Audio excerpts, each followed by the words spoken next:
Hello guys, this is your friend Naruto Audio Fanfics and we are back with a new fanfic. Which is what if Naruto was a Jinchūriki prince, bound to Kurotsuchi in a world of kings, betrayal and vengeance part 2.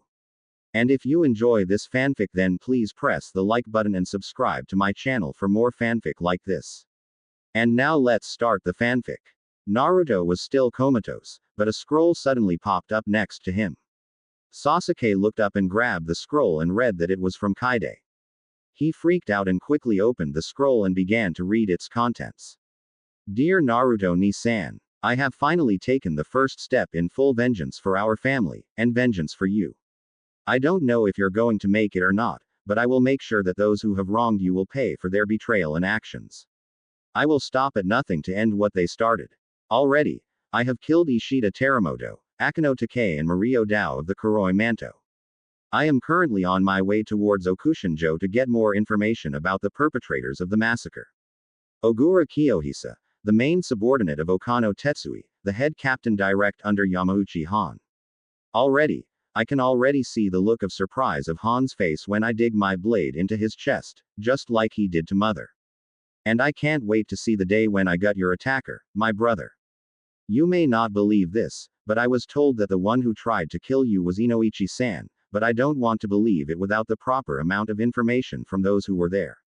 That is why I am taking on Kiyohisa. I believe he is the one who cut off Makoto Oba's head during the start of the massacre. I looked for his picture in the bingo books, but apparently, he doesn't have one except for the basic sketches by law enforcement in neighboring nations. I'm scared somewhat, brother. I don't know what I'm doing, or where I'm going, but I have to do this, so please, just stay where you are, if you're awake. I need to do this on my own. I don't know why I have to, but I just have a feeling that I have to. I love you. Don't forget that ni-san. I'll be home soon. Namikaze Kaide, aka Hime no Konoha. Sasuke sighed and rolled up the scroll and placed it back onto the bedside table. He stood from his seat and headed out of the hospital room with a distraught expression about him. They were going to war with Iwa soon, but they needed the Golden Prince awake to make a heavy stand without the Uchiha or Senju clansmen at the front holding off Iwa's advances. The thought of his family brought pain to his chest, especially with the state that Itachi was in. He looked out the window of the hall and heaved a heavy sigh. It was just a few minutes past midnight. Kaide. In Tsuchi no Kuni, 5 miles from Okushinjo. Kaide was sitting on a rock with a small flame in front of her as she bit into her deer and rice ball. She scratched the back of her neck with a blank look on her face. The fire in front of her flickered and cackled as it ate through the sticks and firewood gathered, and cooked the meat she had. She took a deep breath to calm her nerves and looked off into the distance. The great keep of Okushinjo towered over much of the area. Its high peaks and powerful and omnipresent watchtowers were all she could see in the rocky horizon.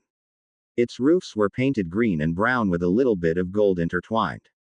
Despite the time being a few minutes after the stroke of midnight, the gold still glinted, showing off the castle's majestic beauty to anyone day or night. The red-headed girl was at first amazed and slack-jawed at the behemoth of a castle and realized that there are almost no castles like that in Hino Kuni unless they were near or around the capital of the country. She needed a plan, she thought. She needed a really good plan. She stretched her sides and lay down onto her mat and stared at the star-studded night sky. I hope ni-san is alright, Kaide sighed. I don't know why Kurama hasn't healed Naruto ni completely yet. It's because I can't. Yin Kurama said to Kaide in her mind. My Yang is doing all he can to heal Naruto, but Naruto's brain is barely coping with the fact that he nearly died and that Kurotsuchi is the one who killed Ino. His brain is purposely staying in a coma. What? Kaide asked. That's what Yang told me. Kurama said before going back to sleep. Damn it, Kaide thought. Time to sleep, I guess. In Taki no Kuni, a young woman was standing in the former battlefield and found that many of the impact craters and lava constructs have been covered in overgrown grass and moss.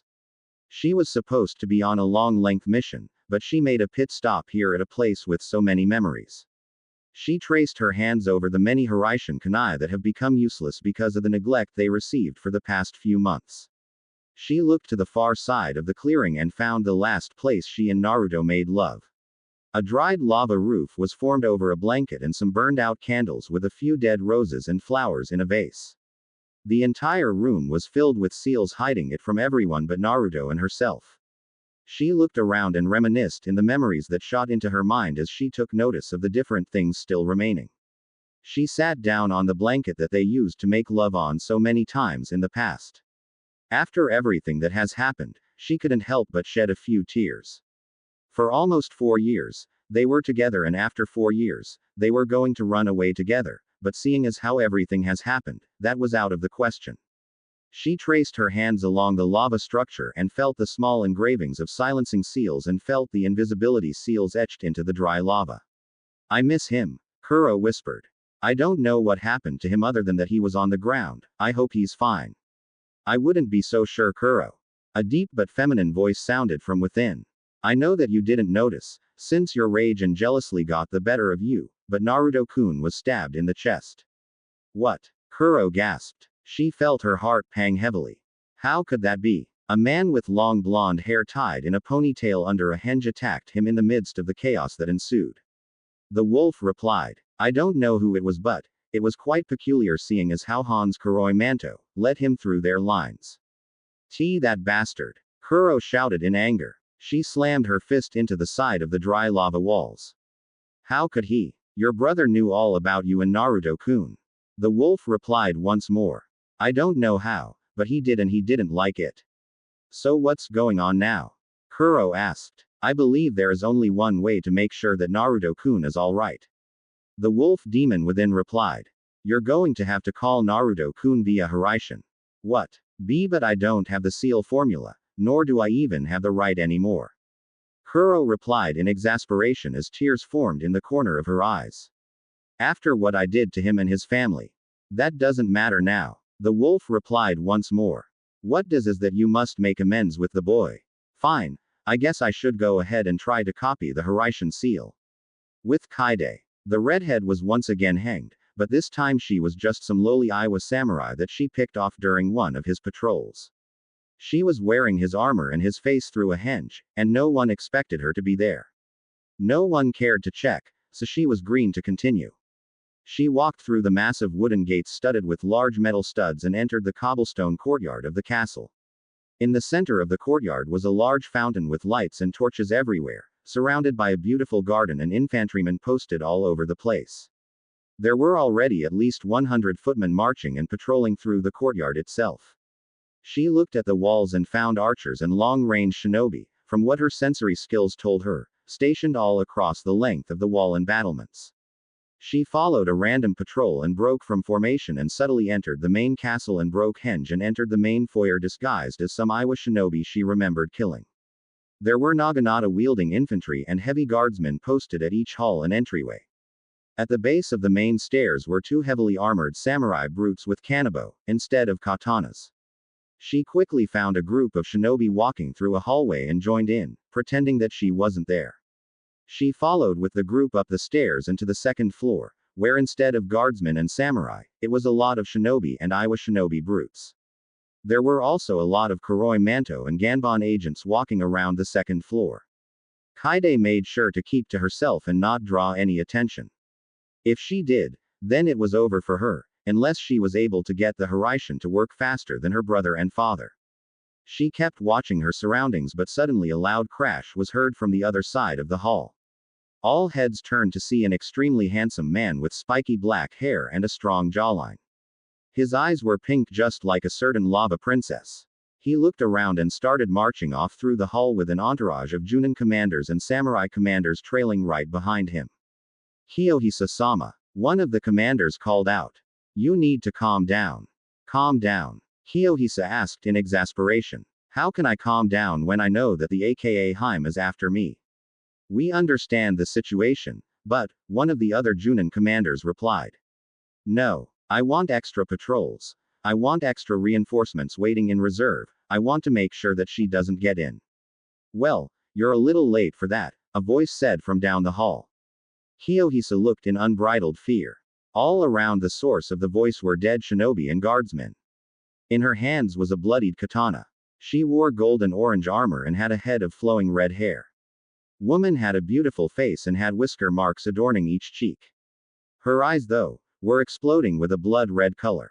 She had a small smirk on her face as her canines elongated. Aaka Haim en no Ke Kanaha. Some of the Junin commanders cried out in fear. The tension was so thick that a few of the not-so-powerful guardsmen passed out from just pure fear. Kaide tilted his head slightly and smiled at Kiyohisa. She didn't say anything but simply stared at the man without any emotion. Kiyohisa though was surprised and was captivated by her beauty, but then remembered that she was probably there to kill him. She lifted up a finger and already 3 Iwa Junin charged at her out of fear. Each Junin wielded a sword, but once they got into range, Kaide simply swung her sword up and slashed the face open of one of the shinobi.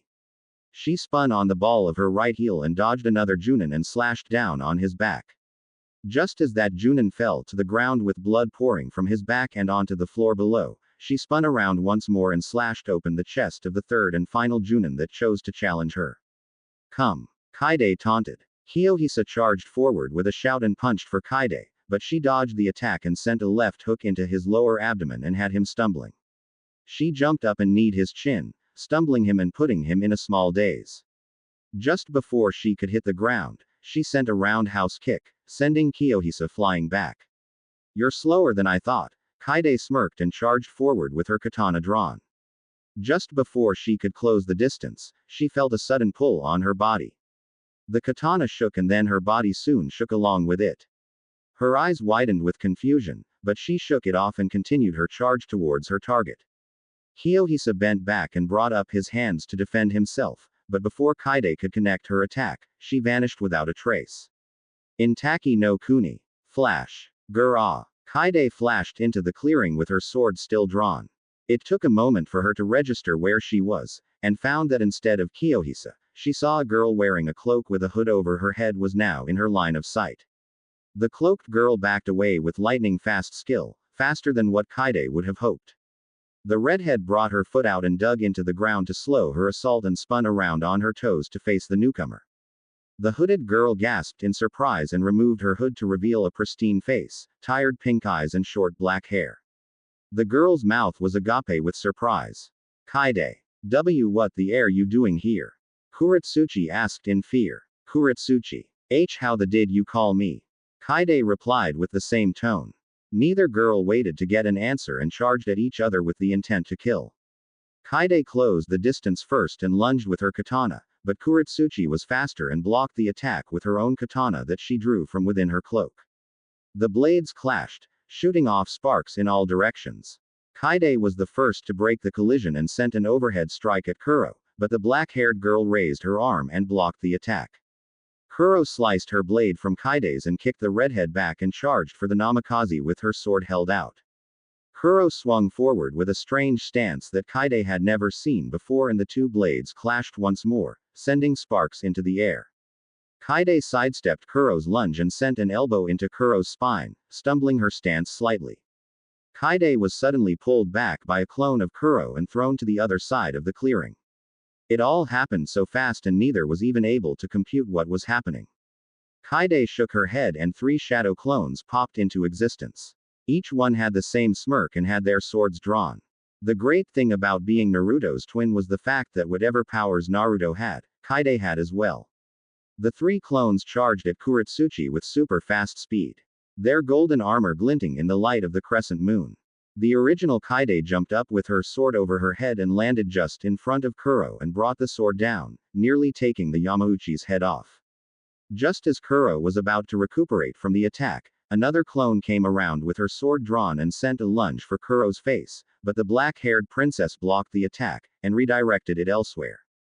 Kaide saw this as an opening and charged for Kuro's vulnerable side, but her blade clashed with thick and heavy earth. The redhead backed away when she saw a Kurotsuchi clone jump from the girl's shoulder. It was made of earth and began to clear out and mold together to form a more realistic visual of the original. The namikaze shook her head and sent a heavy haymaker, but barely managed to even shake the rock-hard clone of the lava princess. That's hard. Kaide whined. The redhead was caught off guard by the earth clone and was punched in the chest, knocking the wind from her lungs. Kaide was forced from her feet and landed onto one of the lava constructs that protruded from the clearing every here and there. The 2 girls jumped away from each other and examined the other's position and stance. Kuro narrowed her eyes and glared at Kaide, just as the redhead had done to her. Well then, aka Heim, Kuro taunted. Indeed Yugen Heim, Kaide replied. I think that was a nice little spar, Kuro said as she plopped down onto the ground. Her arm and chest needed healing. Kaide was no better, but she needed to know something. She charged for Kurotsuchi and pinned her against the wall of one of the dried lava constructs and held her kunai against the black-haired girl's neck. Kaide's eyes spelled bloody murder as she glared deep into Kurotsuchi's eyes. Where the hell is your brother? Kaide growled. Kuro took a moment before replying. I don't know. What the do you mean by, I don't know? He's your brother. Kaide tightened the pressure of the kunai. What I mean is that, my brother is on the run. Kurotsuchi replied as she slowly pushed the dumbfounded Kaide away from her. Kaide sat down on a rock and motioned for Kurotsuchi to do the same and also motioned for her to continue with her explanation. After the attack, my brother and I had a major talk, and things got heated and it turned into an all-out fight where I nearly vaporized him. Kurotsuchi said. My brother tried to kill me and his Kuroi Manto tried to fight my own, but they lost and they fled along with Han. What? Why? Kaide was surprised. In Iowa, we have specific rules and regulations for certain situations, such as assassination or slaughter of another clan or more. Kuro started. Those rules say that innocents must not be harmed or be shown any form of harm. The targets were the Uchiha clan and the Senju clan. Your father was a target since he was a descendant of the Senju, as were you and your siblings, but Naruto wasn't to be touched, and neither was your mother, since your mother is of the Uzumaki clan. I see, Kaide said in understanding. Well, seeing as we have the same goals, do you mind helping me on my mission? What is your mission? Kurotsuchi asked. She seems to be almost exactly like her brother, so trusting in others. Assassination. Vengeance. Kaide replied darkly. I am after your brother and the one who nearly killed my brother. Your brother almost died. Kuro gasped as a heavy pang of hurt beat in her chest. Wait. It's all right Kuro-chan, Kaide replied. I already knew about you and Naruto ni. What? How? Kurotsuchi asked in fear. We made sure to keep it a secret. I wasn't too sure at first but, Kaide trailed off. Every time we would meet each other here in Taki no Kuni to fight, you and Naruto ni would charge straight for each other. It almost seemed that you two were flirting with each other through your fists and swords. Well. Kurotsuchi blushed slightly and sighed. I can tell that you love him, Kaide said. And I can tell that he loves you too, but, why? Why did you have to do this and break his heart? He's in a coma right now because of the fact that his mind suffered from trauma, most likely the fact that he saw you kill his wife. That bitch didn't deserve him. Kurotsuchi shouted in anger as her chakra suddenly flared, blowing her hair all over the place, revealing small bruises on her temples and cheeks. Kaide gasped at the sight. She trailed her eyes over the rest of Kurotsuchi's body and found bruises and scars every here and there on her arms and legs and neck.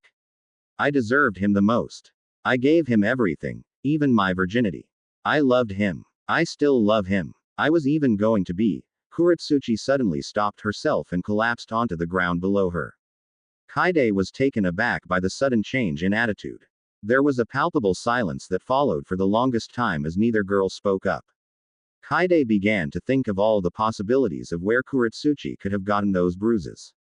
Almost all of them looked recent and there was no way she could have gotten those bruises from Naruto. None of them looked like love bites, but instead, like she was punched or kicked and she didn't fight back. But just as Kaide began to come to different conclusions, Kurotsuchi suddenly sniffled. Wait. Kaide sat down next to her brother's lover. What were you going to be? I was going to be. Kurotsuchi couldn't even finish her statement. She suddenly burst into tears and leaned her head on Kaide's shoulder. Kaide was taken by surprise once again. 1 second Kurotsuchi was pissed off, then now she was sobbing onto her armor. Kurotsuchi continued to cry but then looked up to Kaide. I was going to be the mother of his child. Kaide's eyes shot from her head. Not once did her Ni-san speak of Kurotsuchi getting impregnated. She would have thought that Kurotsuchi would have been safe with their escapades, but something must have made the girl think otherwise. Kurotsuchi continued to cry, but it soon turned into hysterical wailing. Kaide began to feel uncomfortable as the sorrow in her screams became contagious. What happened to make this such a bad memory? Kaide asked. 4 months ago. Kurotsuchi said. I found tea that I was pregnant with Naruto's baby. I had to see him and tell him. I really wanted to speak to him and I really wanted to see him and tell him what had happened. I wanted us to run away together, but before I could get out of the castle and call on Naruto-kun here, my lecherous husband caught me trying to sneak out. Oh Kurotsuchi, don't tell me. Kaide felt tears stinging the corners of her eyes. Her hand was pressed against her agape mouth. She could already tell where this was going. That bastard. Kurotsuchi's tears started falling again, but she was still able to speak. He forced abortion on the child. He killed Naruto-kun's baby. He beat me that night, and hurt me, and raped me. He turned me into his personal. I hate him with all of my soul. I just wanted to run away and live my life with Naruto. I can't believe this, Kaide said as tears started flowing down her cheeks as she grabbed Kurotsuchi in for a tight hug.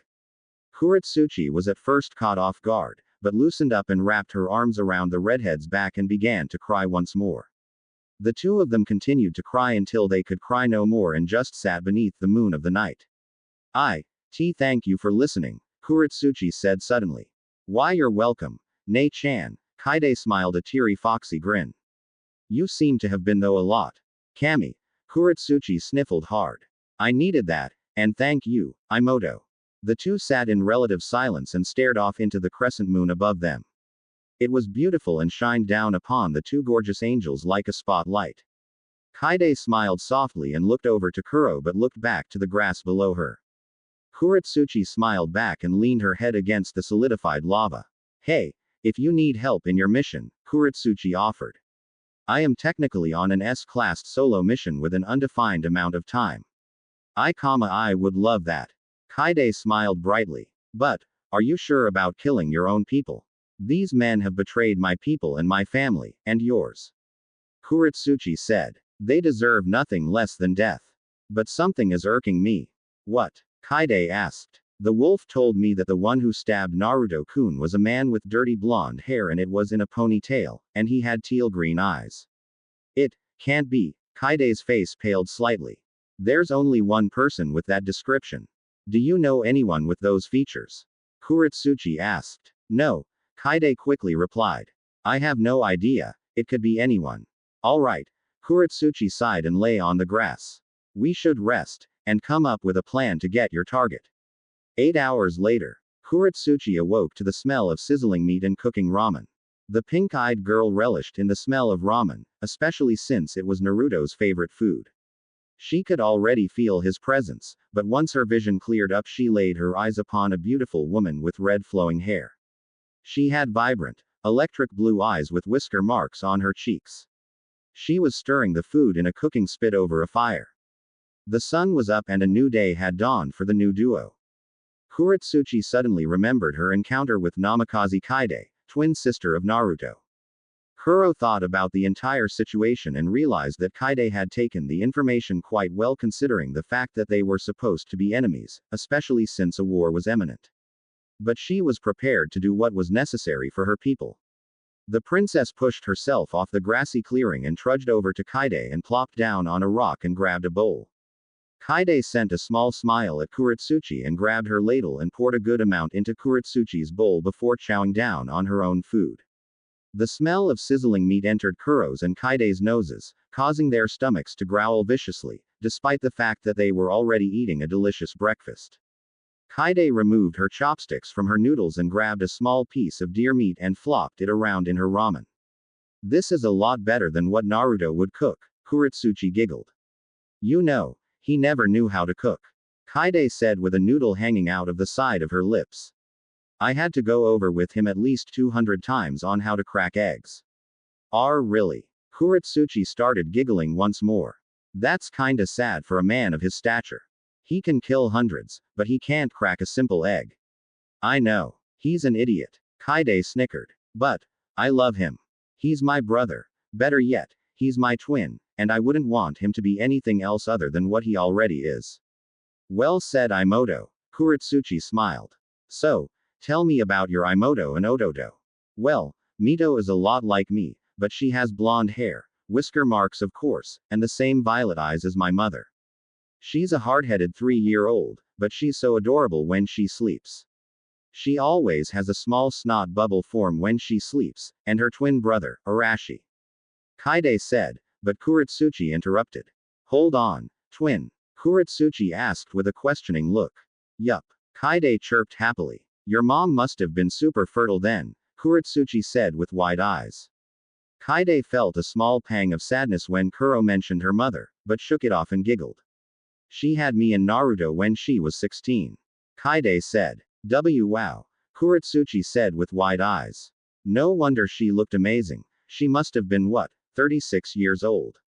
Exactly. Kaide smirked. Anyway, where was I? Oh yes. Arashi. Cute name by the way. Kurotsuchi piped. He has black hair with blood red strands. Yeah, I don't know either. But he basically has my mother's face, mother's personality, mother's laugh, mother's everything minus the obvious. He is very energetic like his big bro Naruto, but he's also kind of a control freak-ish, well as far as a control freak could get with toddlers. He tried to take my Hiraishin kunai and started throwing them everywhere and started flashing about like some red flash devil. Kaide giggled. From that day, we realized that he was just as much as a prodigy as Naruto and I are. Well then, a clan of Hiraishin users, Kuro downcasted. Just hope that the war won't be too bad and that with Naruto and my help, we can bring peace between our nations. Kaide smiled. Ni-san always spoke of peace and hoped to make a better future without all of this pointless strife. So, does Naruto know about this mission? Kuro asked. Hell no. If he found out, he'd kill me so fast, Kaide sighed. Revenge is taboo in our family. It is something that we must not take under any and all circumstances. He would get so pissed off if he found out what I did to those Kuroi Manto members and Manto fodder back in Omegakure. That was you. Kurotsuchi shouted. The Iowa princess shivered involuntarily and saw Kaide in a whole new light. I swear, I'm going to love hanging out with you. I could say the same with you Nei-chan. Kaide smirked. You're by far the only kunoichi that could match me in an all-out fight with Kenjutsu. We didn't even get into ninjutsu. Oh, I would love to fight you with ninjutsu. Kurotsuchi smiled. She shivered in the anticipation of such a fight. I would too, but now, Kaide said getting down to business. What can you tell me about Ogura Kiyohisa?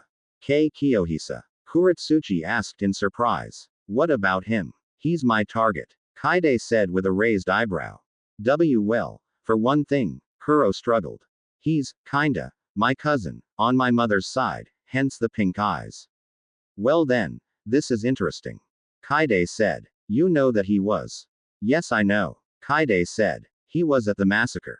He was the one who beheaded the Uchiha matriarch. His sensei, Okano Tetsui, is the one who plunged an arrow into the Uchiha patriarch's head. What of his skills? Kaide asked. Connections. Weaknesses. Strengths. He is highly proficient with lava release, that's for certain. He's the one who helped teach me after all, you know. Connections. Well, from what I can tell, he is the only one who knows where Tetsui is. Weaknesses. He's too quick to overestimate and underestimate his opponents. Whereas, I will play around with my prey and gauge their power. Strengths. Well, he's very smart and uses that to his advantage. He is a combat genius and has never lost a battle, despite his obvious weaknesses. He is also highly proficient in Kenjutsu, so a sword fight would be pretty interesting. I see, and this Okano Tetsui, what about him? Kaide asked. The bingo books have nothing on him, almost as if he doesn't exist. The only way I knew about him was when I extracted information from one of the prisoners I took. What was his name? Mario Dao, a lieutenant for Hans Kuroi Manto. Tetsui is a true military mastermind. He was the one behind the construction of Okushin-jo and appointed his personal apprentice, my cousin, Okano Kiyohisa, as master of the Okushin-jo. Because of its imposing size and power, my father wouldn't dare to assault the fortress, leaving Kiyohisa with the entire force of the large 500-strong garrison. There are more stationed within the castle itself. The castle is almost impossible to sap, because of the fact that it is reinforced with earth jutsus and whatnot. Kurotsuchi said. So attacking and killing my cousin won't be easy. We'll need a foolproof plan. I think I have one, Kaide smirked. Pray tell. Kurotsuchi asked, getting interested. Well, remember how you called me here by accident? Kaide asked. Yeah, Well, since you always channeled chakra into Hiraishin seals to call my brother, do the same with my Hiraishin seals. Kaide said. I will slap a reverse Hiraishin seal on his body and that will flash him to your position back here in Taki no Kuni. I will flash here right behind him and we'll get to access the important information about Tetsui. Oh, another thing. Tetsui is also a direct commander underneath Han, ranking number 3 with the other commanders, not including Han. Tetsui knows where the next in line is located at. The farther we dig, the deeper we'll be in this whole ordeal. Kurotsuchi said. I don't understand this either, but from Tetsui comes Manabu Ige, then to Uemura Soichiro as number 1, then finishing off with the grand prize of Yamauchi Han. This is only going to get interesting, Kaide smirked. Let's eat up before the assault is to begin, alright. I don't want you getting too weak to imprison your family member. Don't worry about it, Imoto. Just kick some out there. Kurotsuchi smirked. Will do, Nei-chan. Kaide then flashed out of the area, leaving Kurotsuchi alone once more. In Tsuchi no Kuni, Okushin-jo, courtyard. Flash. Infantry heard the blast of energy and instantly went into action. They saw the flash, but waited for the person to come out of the slash in the dimension. Infantry were on a high alert, especially after the incident the night before. Suddenly, the ground began to shake beneath the infantry. Shinobi looked intrigued but didn't do anything. Doden. Shinju Zanshu no Jutsu. The shout came from beneath the ground and it seemed to be a large attack force coming from beneath the ground. The infantry had looks of fear on their faces as they were pulled into the ground with only their heads sticking from the ground. In their former position above the ground, stood a woman with a golden mask and had a flowing head of red hair. Her eyes were a piercing blue with small strands of violet in her irides. She wore a golden with golden shin guards. It's the Aaka Heim. One of the infantry men screamed in fear. Well, it's nice to know that I'm known. She tilted her head and flashed once more, but with her sword angled down and flashed past the infantry heads poking up from the ground. Their heads shot from the ground like bamboo shoots and landed around her as blood rained down from the sky. Kaide stopped and sheathed her sword to glare menacingly at the shinobi coming down from the top of the walls of the fortress. Many were Junin-leveled shinobi and all of them had slashes through their Hitai-8. Kaide merely smirked and threw up the horse hand seal. Kaden. Goka Mekyaku. She took a deep breath and shot forth a powerful blast of fire, like what her brother does. The flames shot forward and burned through the earth defenses and earth shinobi, before they could even get their defenses up. Many died within the second the flames left her mouth. She jumped back a few feet and sped through more hand seals. Kaden. Hausenka no Jutsu. The fire balls shot from her mouth but, just before they could hit the stragglers in the courtyard, a large wall of lava was formed, taking the hit instead of the shinobi. Kaide quickly swiveled her head to see Kiyohisa aided by 4 samurai dressed in full battle armor. They had battle banners with the words instant death in kanji. The samurai, instead of having a flame on their kabuto helmets, they had the symbol of Iwa on their foreheads. They were armed with naganatas and katanas on their sides. Their armor was maroon with brown, signifying their allegiance, or in this case, former allegiance to Iwagakure. Their faces were covered by face masks that resembled the Chikyushin of Tsuchi no Kuni. The open-mouth guards filled with sharp teeth pried from the mouths of Tsuchi no Kuni foxes. Those disrespectful curs, Yin Kurama growled from within Kaide's mindscape. They murdered my kin. Don't worry, Kurama. We'll make them pay, but first, I want Kiyohisa. Kaide charged forward without much care. The first samurai came around and swung his naginata viciously at her, but the redhead backed away and dodged the attack like it was nothing and kicked the spearhead off and made it fly into the body of an infantryman. She spun around on the ball of her heel and drew out a 3-pronged kunai and tackled him to the ground with chakra building off the main point of the kunai.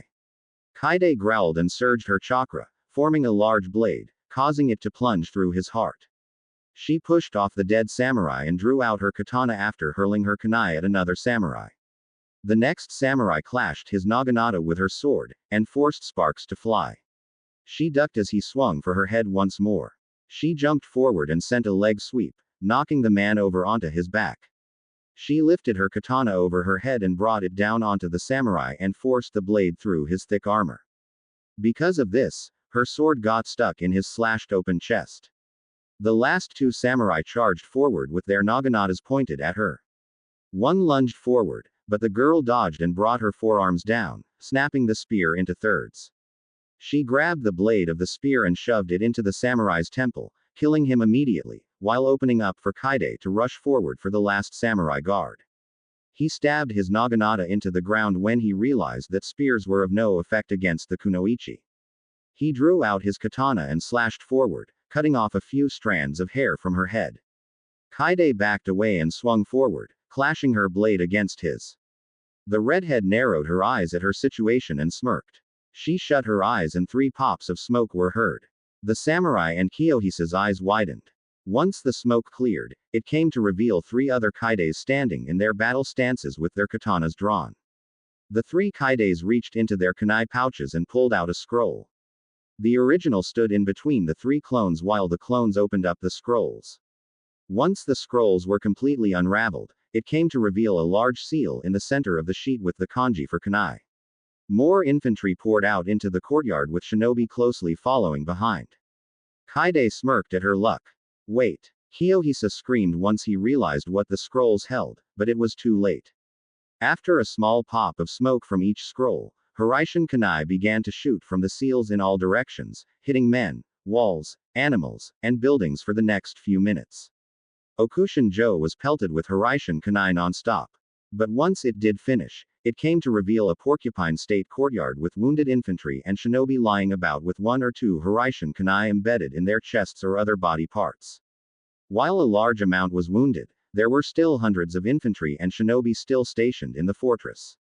Hiraishin no Jutsu. Not too long afterwards, Kaide stood in the center of the bloodbath that Okushin-jo had become and smirked at the blood-soaked Kiyohisa. The entire fortress was eradicated of its garrison by 1 person in less than a second. Everything happened so fast. Kiyohisa had never seen anything like it. He shit and pissed his pants from the sheer power of the namikaze. Kaide's red hair waved softly in the ominous breeze flowing through the busted courtyard and ruined walls. There were, of course, a few stragglers, but they were too wounded to do anything. Deep gashes and slashes were causing many of the wounded to die from blood loss. There were limbless shinobi and headless infantry. Some were screaming in pain, while others held the same expression they had when they were still alive, fear. It was too fast. Almost as fast as the Kogen no Oji or the Kiroi Senko. The remaining men were horrified of the redhead's skills and many of the remaining died shortly afterwards. Kaide continued to glare at the man in front of her and sheathed her sword. She had a calm pace with her steps and slowly walked up to the shell-shocked Iwa shinobi. Kiyohisa, though, was frozen in place as fear crept in. He was right with his plan to reinforce the fortress. She met him face to face and took off the mask from her face and gave the man a small smile. Kiyohisa felt his heart rate speed up in fear. The smile was filled with so much malice that the man couldn't help but to feel the effects of lightheadedness. He didn't say a word. He couldn't even will his mind to reply or say a thing to his once true fear. He wasn't one to fear anything since he was the one who volunteered to be the one to kill the Uchiha matriarch, despite the fact that he wanted to rape her first. He felt a great deal of killing intent and shrunk slightly from the chakra pressure that Kaide was emitting. Kaide, because of her biju, could sense the emotions flittering around Kiyohisa's mind and kicked the man down to the blood-drenched floor. She placed her foot on the man's unprotected throat and put pressure. As she did this, she looked about the courtyard and found bodies and parts of bodies, littering every crack and crevice of the castle. There were bodies on the rooftops, in the walls, on the floor, but the most disturbing part of the castle was the once beautiful and clear water fountain in the center of the courtyard was now shooting off gallons of blood instead of water. Heads and part of heads floated in the water at the base of the fountain. All of this happened in less than 5 seconds. Kaide looked down to see Kiyohisa turning blue. She removed her foot and slapped the man across the face, forcing a reverse Hiraishin seal on his cheek. She raised her hand for the jutsu and the unconscious man flashed out of the courtyard, leaving Kaide behind. Just before she could leave as well, an arrow lodged itself in between her legs, and punctured the ground beneath her. She turned around and narrowed her eyes at the newcomer. He was dressed in a black cloak signifying his Kuroi Manto status, but she didn't know who the man was. He was aided by 2 other black cloaks. They were standing at the top of the wall on the far side of the courtyard. She channeled her sensory chakra and widened her eyes when she felt that all three black cloaks had massive amounts of chakra. So, it seems that the aka Haim is on a vengeance streak. The man said as he and his two companions jumped down from the wall segment and landed gracefully on the corpse-covered courtyard. Their cloaks waved in the wind as their feet touched the ground below. They removed their hoods and narrowed their eyes at the Kunoichi princess. The one in the middle seemed to be a middle-aged man with graying hair, but his eyes were filled with so much unbearable power. His chakra reserves were off the charts, and he seemed to be holding back. Next to him was a black-haired Kunoichi with orange eyes. Her eyes were fierce. She too seemed to be holding back, but the last and final was a Kunoichi as well, with blood-red hair and green eyes. She was glaring at Kaide with deep animosity. The two girls drew out a black katana while the middle man drew out a kusarigama. Who are you? Kaide asked with a smirk. Two shadow clones popped up next to her. It seems that you've been searching for me, but you don't even know what I look like. The old man laughed. I'm Okano Tetsui. These two are my daughters, Yasuha and Hatami. They don't like Konoha shinobi, much less Konoha royalty. Oh really now? Kaide asked with sarcasm. Yes, Yasuha, the redhead growled. That's why we relished in the destruction of your clan. And it also seems that your own clans can't be trusted. Hatami sneered. But all of that is beside the point. We'll tell you all that you want to know. Tetsui said. When your guts are splayed across the ground. Hatami and Yasuha charged forward at lightning-fast speeds and clashed with Kaide. The Namikaze was horrified by their speed and took a quick sidestep to block the hard-hitting black-haired Manto. Hatami sent a drop kick at Kaide, causing the girl to lose her footing and nearly lose her head. Kaide jumped back as a clone jumped in to clash with Hatami. But in the midst of the fighting, Yasuha charged in from the left and sliced at Kaide's side, causing a small gash to form on Kaide's abdomen. The red-headed Namikaze yelped in pain and jumped back a few more feet. She gripped her side to feel a clean cut through her gold armor and into her skin. Good thing it was only a flesh wound. She removed her hand from the cut to see it drenched in her own blood. The girl grunted slightly before focusing her sights on Yasuha. As it was, this apparent Manto is the only person to have ever injured Kaide, let alone scratch her. This put a major dent on the Namikaze's ego. This bitch is going to die, Kaide growled. Kaide channeled the yang chakra of her Biju and vanished into the shadows of the courtyard. Hatami and Yasuha went back to back after disposing of Kaide's other clone. The two girls had their weapons held out and stayed steady with their defense. They had no emotion but hate in their different colored eyes. Suddenly from beneath them, a shadow shot from the ground and lodged its fist into Hatami's chin, sending her into the air, leaving Yasuha open for attack. Kaide was in a black version of Naruto's Biju cloak and lunged forward with her katana. The Manto suddenly spun around and clashed her blade with Kaide's. The girl's eyes nearly shot from her head in surprise. That can't be. Kaide cried out. Damn it. I'm running really low on chakra. But in her moment of confusion, Yasuha spun around and lodged her foot into Kaide's face and sent the Namikaze flying back. The girl smashed through a building, kicking up a large amount of smoke in her wake. But the surprise was up in the sky. Hatami was flying with her hands outstretched. In her open palms was a three-dimensional cube glowing with a bright intensity. Hatami looked down to her father and received a nod. Jinten. Hakuri no Jutsu. The cube expanded and shot for the Namikaze still in the building. Once the jutsu was finished, Hatami slowly descended down to the courtyard floor and smiled at her sister. Yasuha smiled back and sheathed her sword. But then her right eyebrow twitched slightly. Flash. Yasuha drew her sword once again, this time when her blade clashed with Kaide's. The Namikaze's sword shattered completely, leaving Kaide with a metallic stump. Kaide's heart lurched at the sight of her favorite sword shatter before her eyes. Kaide was hit by a roundhouse kick from Hatami and sent flying into a pile of dismembered bodies. You know, Yasuha smirked. I thought the aka Haim would be more of a threat. Indeed, sister. Hatami smirked. I wonder if her comatose brother could put up more of a fight than this disgrace of a princess. TCH, Kaide grunted. Don't underestimate me. The red-headed girl revealed her mother's side and charged for the two Iwa Manto girls. The Namikaze was seeing red and let her rage get the best of her. Kaide swung for Yasuha, but the red-headed Iwa Kunoichi simply sidestepped the attack and let Kaide stumble over a dismembered arm beneath her. Who taught you this atrocious fighting style? Hadami asked from the sidelines. I bet her mother did. Yasuha and Hadami started giggling. No wonder she's dead. Don't you dare slander my mother's name. Kaide roared in pure unbridled anger.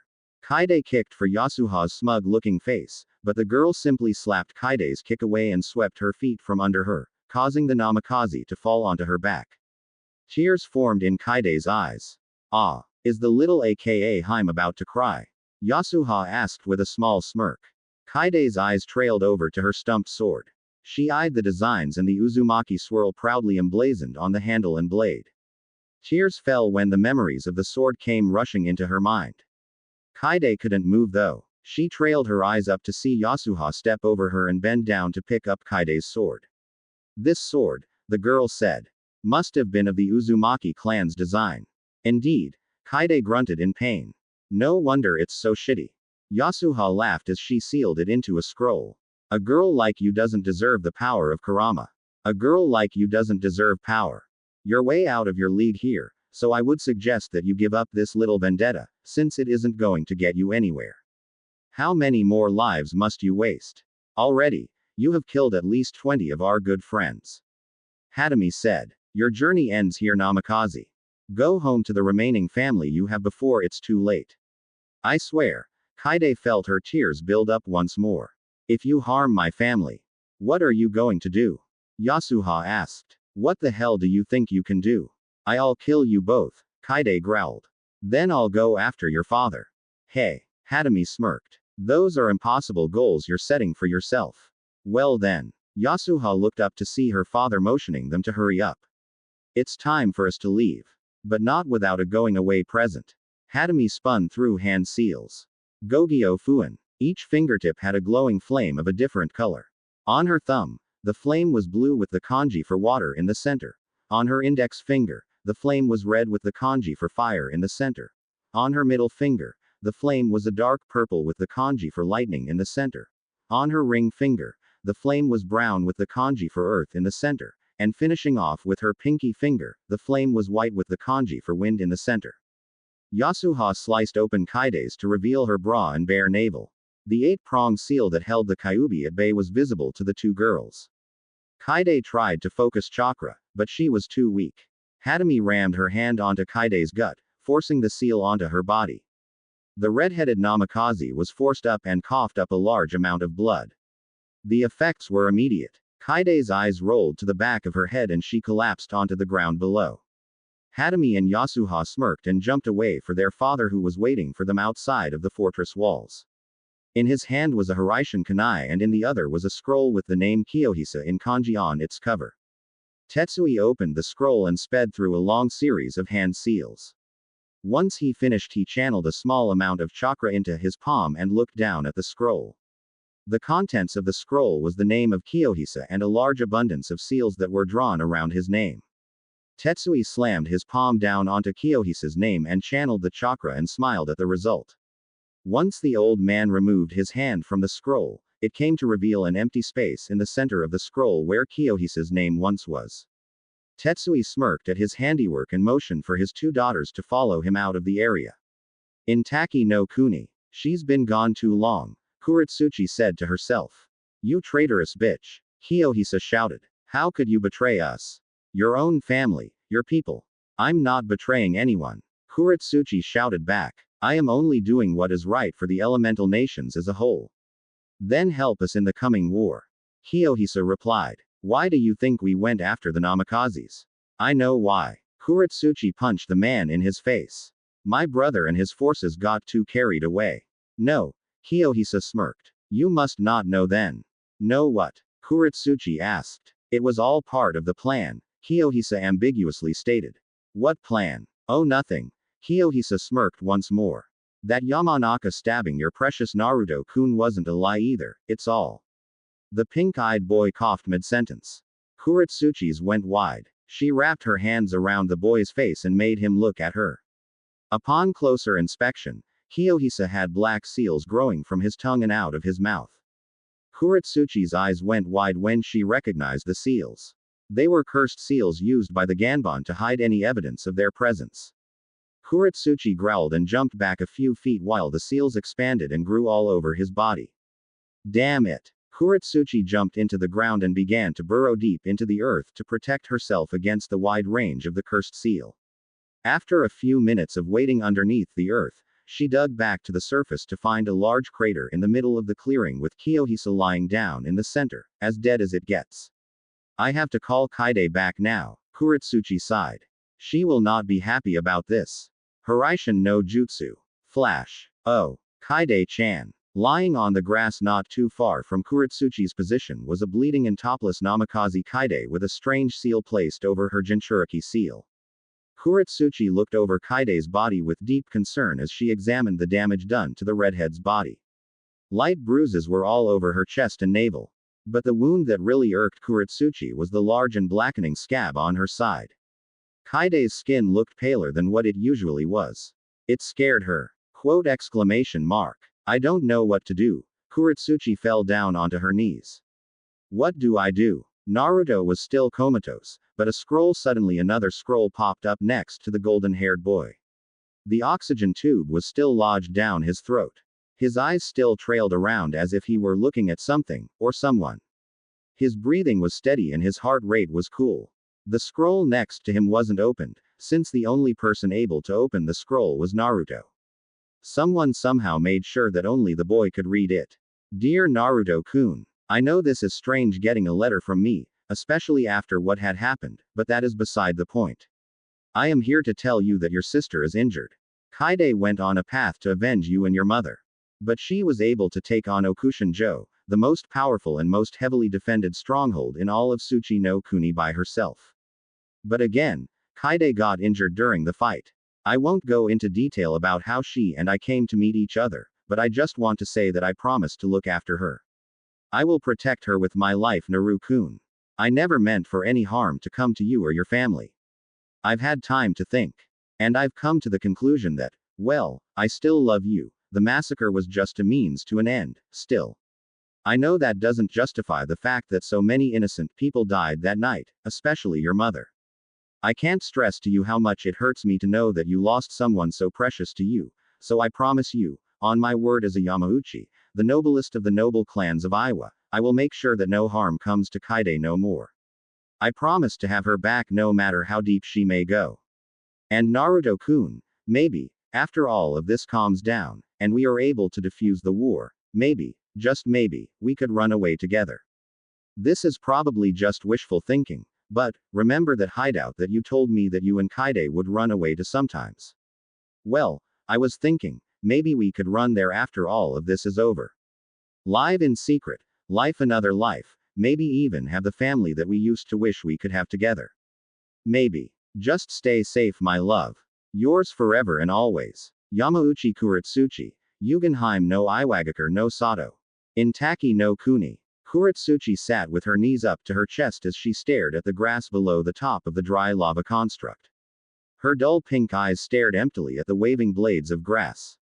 She heaved a heavy sigh and looked past the forest shadows and stared at the bright red horizon. The bright red sun shined and bathed the world in a bright maroon light. Eyes trailing back and forth throughout the clearing, Kurotsuchi looked away. Nei-chan. Kaide's voice sounded from behind. Are you all right? I'm fine, Imoto, Kurotsuchi replied. I'm just thinking of things. You're just worrying about my brother, Kaide smirked. Trust me, he'll be fine, I hope. Yeah. Kurotsuchi shook her head and jumped off the top of the lava construct and sat next to the redhead. What's our next move, Nei-chan? Kaide asked. First things first, after what we've been getting from you for the past 2 weeks since your encounter with the Okano sisters, Kuro started. We need to get that damn seal off of you, then we can try to find what to do next. Okay. Kaide opened her kimono to reveal her form. Channel chakra now, right? Yeah. Kurotsuchi said as she sped through hand seals. I think this will work. I read up on some Fuinjutsu scrolls and found this jutsu. You think? Kaide asked incredulously. What'll happen if it works? It'll unlock your chakra once more, Kurotsuchi trailed off. Or what? Kaide asked with a raised eyebrow. Well, it could completely destroy your chakra coils. Well, that's reassuring, Kaide grumbled. Just deal with it, big tits. Kurotsuchi replied with a giggle. Kaide glared and looked away with an embarrassed blush. Gogyo Kaian. Kurotsuchi's fingertips glowed an ominous light blue with faint kanji in the center of each flame. Kaide channeled more chakra into her seal, making it completely visible. The 5 extra seals were seen around the original seal. Kurotsuchi narrowed her eyes and took a deep breath. She shot her hand forward and rammed the 5 little chakra flames onto the 5 new seals surrounding the central seal. Kaide growled slightly and felt her chakra control and chakra reserves returning to her, albeit slowly. Kaide shook violently but then collapsed down onto the ground with heavy breaths. Thanks, Kaide gasped out. That hurt. At least why you're alive, Kurotsuchi laughed. Damn, Kaide gasped once more. Okay, now that we've got the stupid seal off of me, what do we do now? Okay, let's pool information that we have. Kurotsuchi said. My cousin said something about a plan. Yeah, I remember you saying something like that. Kaide replied. But here lies the question. What is the plan? I have no idea. Kurotsuchi replied. If the plan all along was just to rid the elemental nations of the Senju and Uchiha, they did a pretty bad job of it. No, it has to be something else, Kaide said. That seems too black and white for something of this caliber. If what he said about Inoichi being the one who attacked Naruto ni, then that makes it 3 very reliable sources giving us the same information. First, Dao. Second, the wolf, and finally, Kiyohisa. Kurotsuchi counted with her fingers. I will have to believe that it's safe to say that the Yamanakas are planning something with my brother. Any ideas? Somewhere in Konohagakure. It was calm in the beginning of the sunrise, but as the sky began to paint in the dark red hue, a once dark room was lit from within. Once the light hit the occupants, it came to reveal black cloaks with red clouds dancing around the body and torso. They were silent and waited for the red dawn to overtake the waking village. But they weren't just any random run-of-the-mill shinobi, no, they were clansmen. One by one they removed the straw hats from their heads to reveal the faces of the clan heads of the major clans of Konoha. The first to remove his hat was Yamanaka Inoichi, followed by Nara Shikaku, then Akamichi Shuza. After the Akamichi, came Aburame Shibi, Inazuka Sume, and they finished off with Hyuga Hiyashi and his twin brother Hyuga Hazashi. They each looked at each other with the hardest of glares and stares, each one examining the will and the ability of each member of the room. They were sworn to secrecy and swore by their blood and their descendants' blood, that they would rid Konoha of the Senju and Uchiha and their supporters. As it was, the Uchiha clan was all but wiped out with Uchiha Sasuke as the only survivor. Good thing Shikaku and Hazashi were quick in apprehending Itachi. The Kage Main and Juken do wonderful things. The only clans remaining that supported the Senju throne were the Shimura, Sarutobi and many smaller, but still influential clans. What are we to do about the Namikaze family? Hiyashi asked calmly. You know as well as I that the Kiroi Senko won't step down easily, and how are we going to handle the Kogen no Oji? The Namikazes will be handled in due time, Hiyashi. Inoichi replied. The Oji though, we'll see if he wakes up in time. Understood, Leader Sama. In Taki no Kuni. Well, this conversation got us nowhere. Kurotsuchi sighed in defeat. Okay, since we're going to be a permanent team, we should tell each other all of our skills and abilities. How about you go first? Kaide asked. All right. Kurotsuchi smirked. My name is Yamauchi Kurotsuchi. Alias. Yugenheim no Iwa. My abilities are Uten, Lava Release, Jiten, Magnet Release, Joden, Steam Release, Jinten, Dust Release, Bakuten, Explosion Release, and recently, Shikuden, Scorch Release. I don't know why the hell I keep unlocking new Kekkei Genkei, but I love it. Holy. Kurama and Kaide gawked at the same time. Naruto-kun sure knows how to choose women. Kurama's eyes were wide with amazement. Just imagine how powerful their child could have become. Okay, my turn. Kaide smiled. My name is Namikaze Senju Kaide. Alias. AKA Heim no Konoha. My abilities are Kaden, Fire Release, Fuden, Wind Release, Raiden, Lightning Release, Doden, Earth Release, and Sweden, Water Release. I was learning how to create Mokuden, Wood Release Ninjutsu, but gave up for Fuinjutsu. I am also highly proficient with the Hiraishin and Rasengan combination like my father and brother. Hot damn. Kurotsuchi's eyes twitched slightly. Powerhouses. So now that we have all of that out of the way, Kaide smiled. What's next, Ne-chan? I don't even know where to begin, Kurotsuchi replied. First we have to snag one of the Okano sisters so we could get to Tetsui, but then again, seeing his ruthlessness with Kiyohisa, his favorite student, I can't imagine what he'd do to his own daughters. Well, we also need to get information on the other commanders under Han. Kaide said. But we need to get the information from him first before we make any more against our enemies. Kurotsuchi said, choosing to be the voice of reason. We can't just charge blindly through Tsuchi no Kuni without getting spotted or worse, get raped. Way to freak me out, Ne-chan, Kaide growled. Just thinking realistically here, Kurotsuchi said. What would you do if you were some lowly criminal and you saw two bombshells like us? Well, I'd stay away since we are two very beautiful but dangerous bombshells. Kaide replied with a smirk. Never mind. Kurotsuchi growled. Hey. Kaide giggled. Okay, now that that's out, we need to make this plan. You got it. Kurotsuchi replied. So from what I can remember, the Okano mansion is deep in the rocky terrain of Tsuchi no Kuni, but I highly doubt that they'll make it that easy for you to get them. If you don't mind me asking, Kaide started. But, how do you know them besides through your brother's manto? Well, Kurotsuchi said. Yasuha is my brother's fiancé. Well then. Kaide's eyes were wide with fear. That is really freaky. No kidding. Kurotsuchi laughed. Anyway, what are their frequent places? Kaide asked with a scroll in her hand and a calligraphy brush in the other. There's no need for that, Imoto. Kuro said while taking the scroll from Kaide's hands. They never go to the same place more than twice. Why not? Kaide was surprised. Their father is a heavy believer in the strength of stone and he is also extremely paranoid. Kuro said. That's why he was able to convince my father and grandfather to train Hatami in Jinten and the flying techniques. What about Yasuha? Kaide asked. She is easily one of the fastest women on the planet. Kuro said bluntly. Some say that she might even become as fast as I am. And how fast are you? Kaide asked. Almost as fast as your brother. Kuro replied. And we all know how fast your brother is. He's faster than your father, for crying out loud. That's even without the Hiraishin and Biju cloak. Kaide piped. Exactly. Kurotsuchi sighed. To tell you the truth, I have no idea how she got that fast, but she's a very powerful kenjutsu specialist.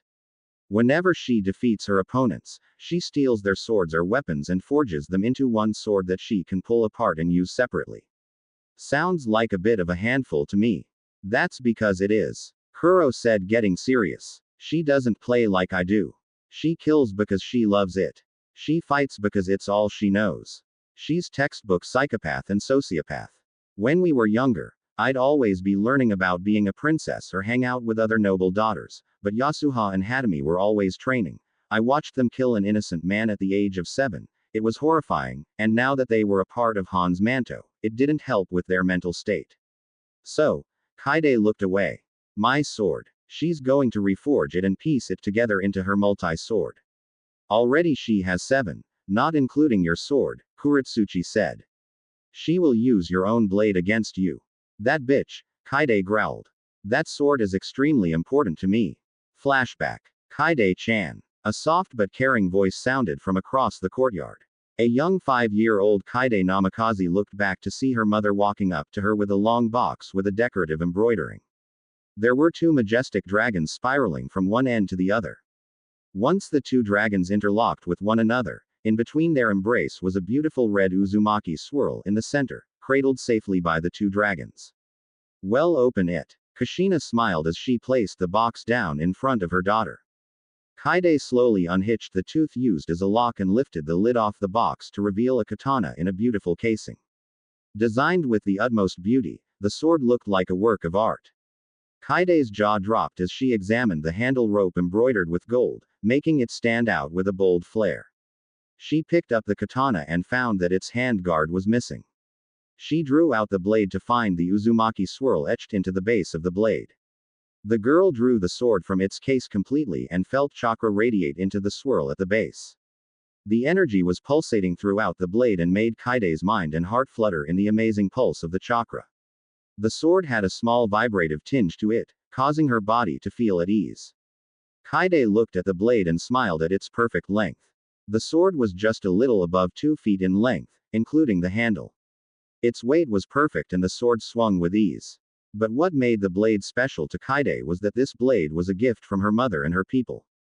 She glanced back at the blade and back to her mother and realized that her once always armed mother was now weaponless. It only took a few moments for the redhead to piece it together. Tears formed in the corners of her eyes as she came to the realization that her mother had gifted her own sword to her. Kaide's heart nearly exploded when she realized that the sword was the weapon used by the most famous person in all of Uzushiogakure, Uzumaki Kushina. Don't worry about it, my love. Kushina bent down and gave her daughter a small kiss on her forehead.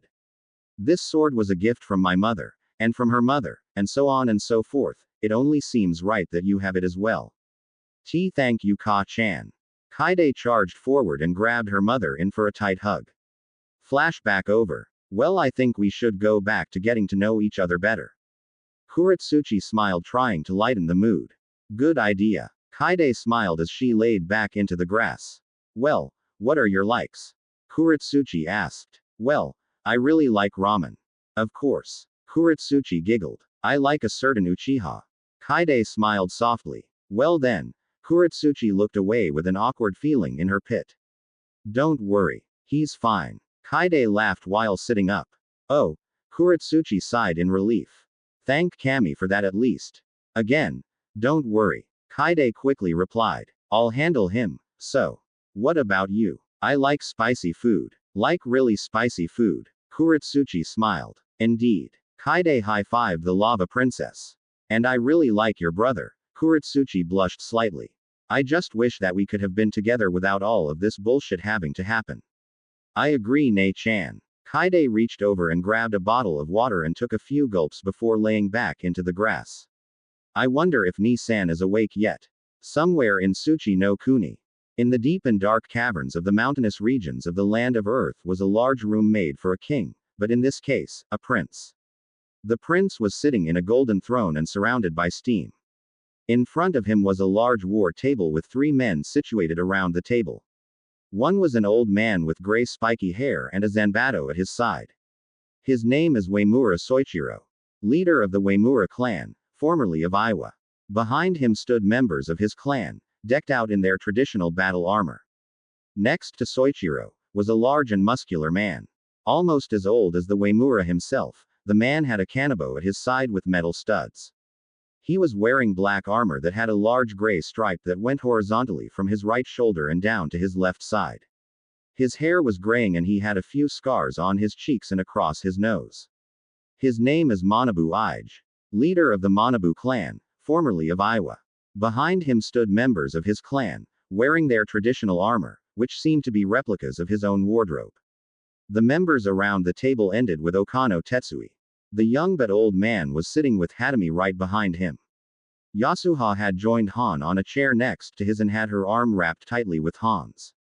The Okanos had risen to power quickly within the Kuroi Manto and had gained presence in the war meetings, especially since half the Manto was dead because of one person. Tetsui smiled to himself since Kiyohisa was just a pawn, despite being so close to the ruling Yamauchis. The Okano family will rise, and leave you Yamauchis in the dust. Tetsui smirked to himself. Who do you think made the Kamizuru force the little Yugen into a political marriage?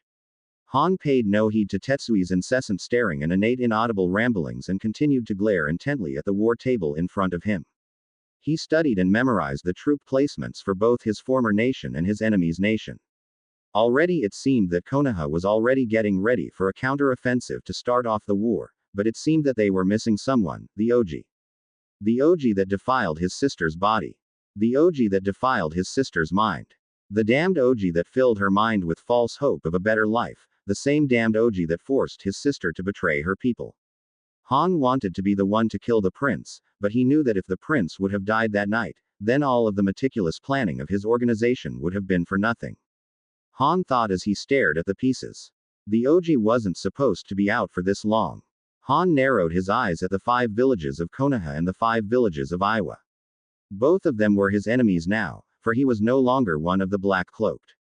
He was rising from the darkness that swelled within and was going to shine like the coming red dawn.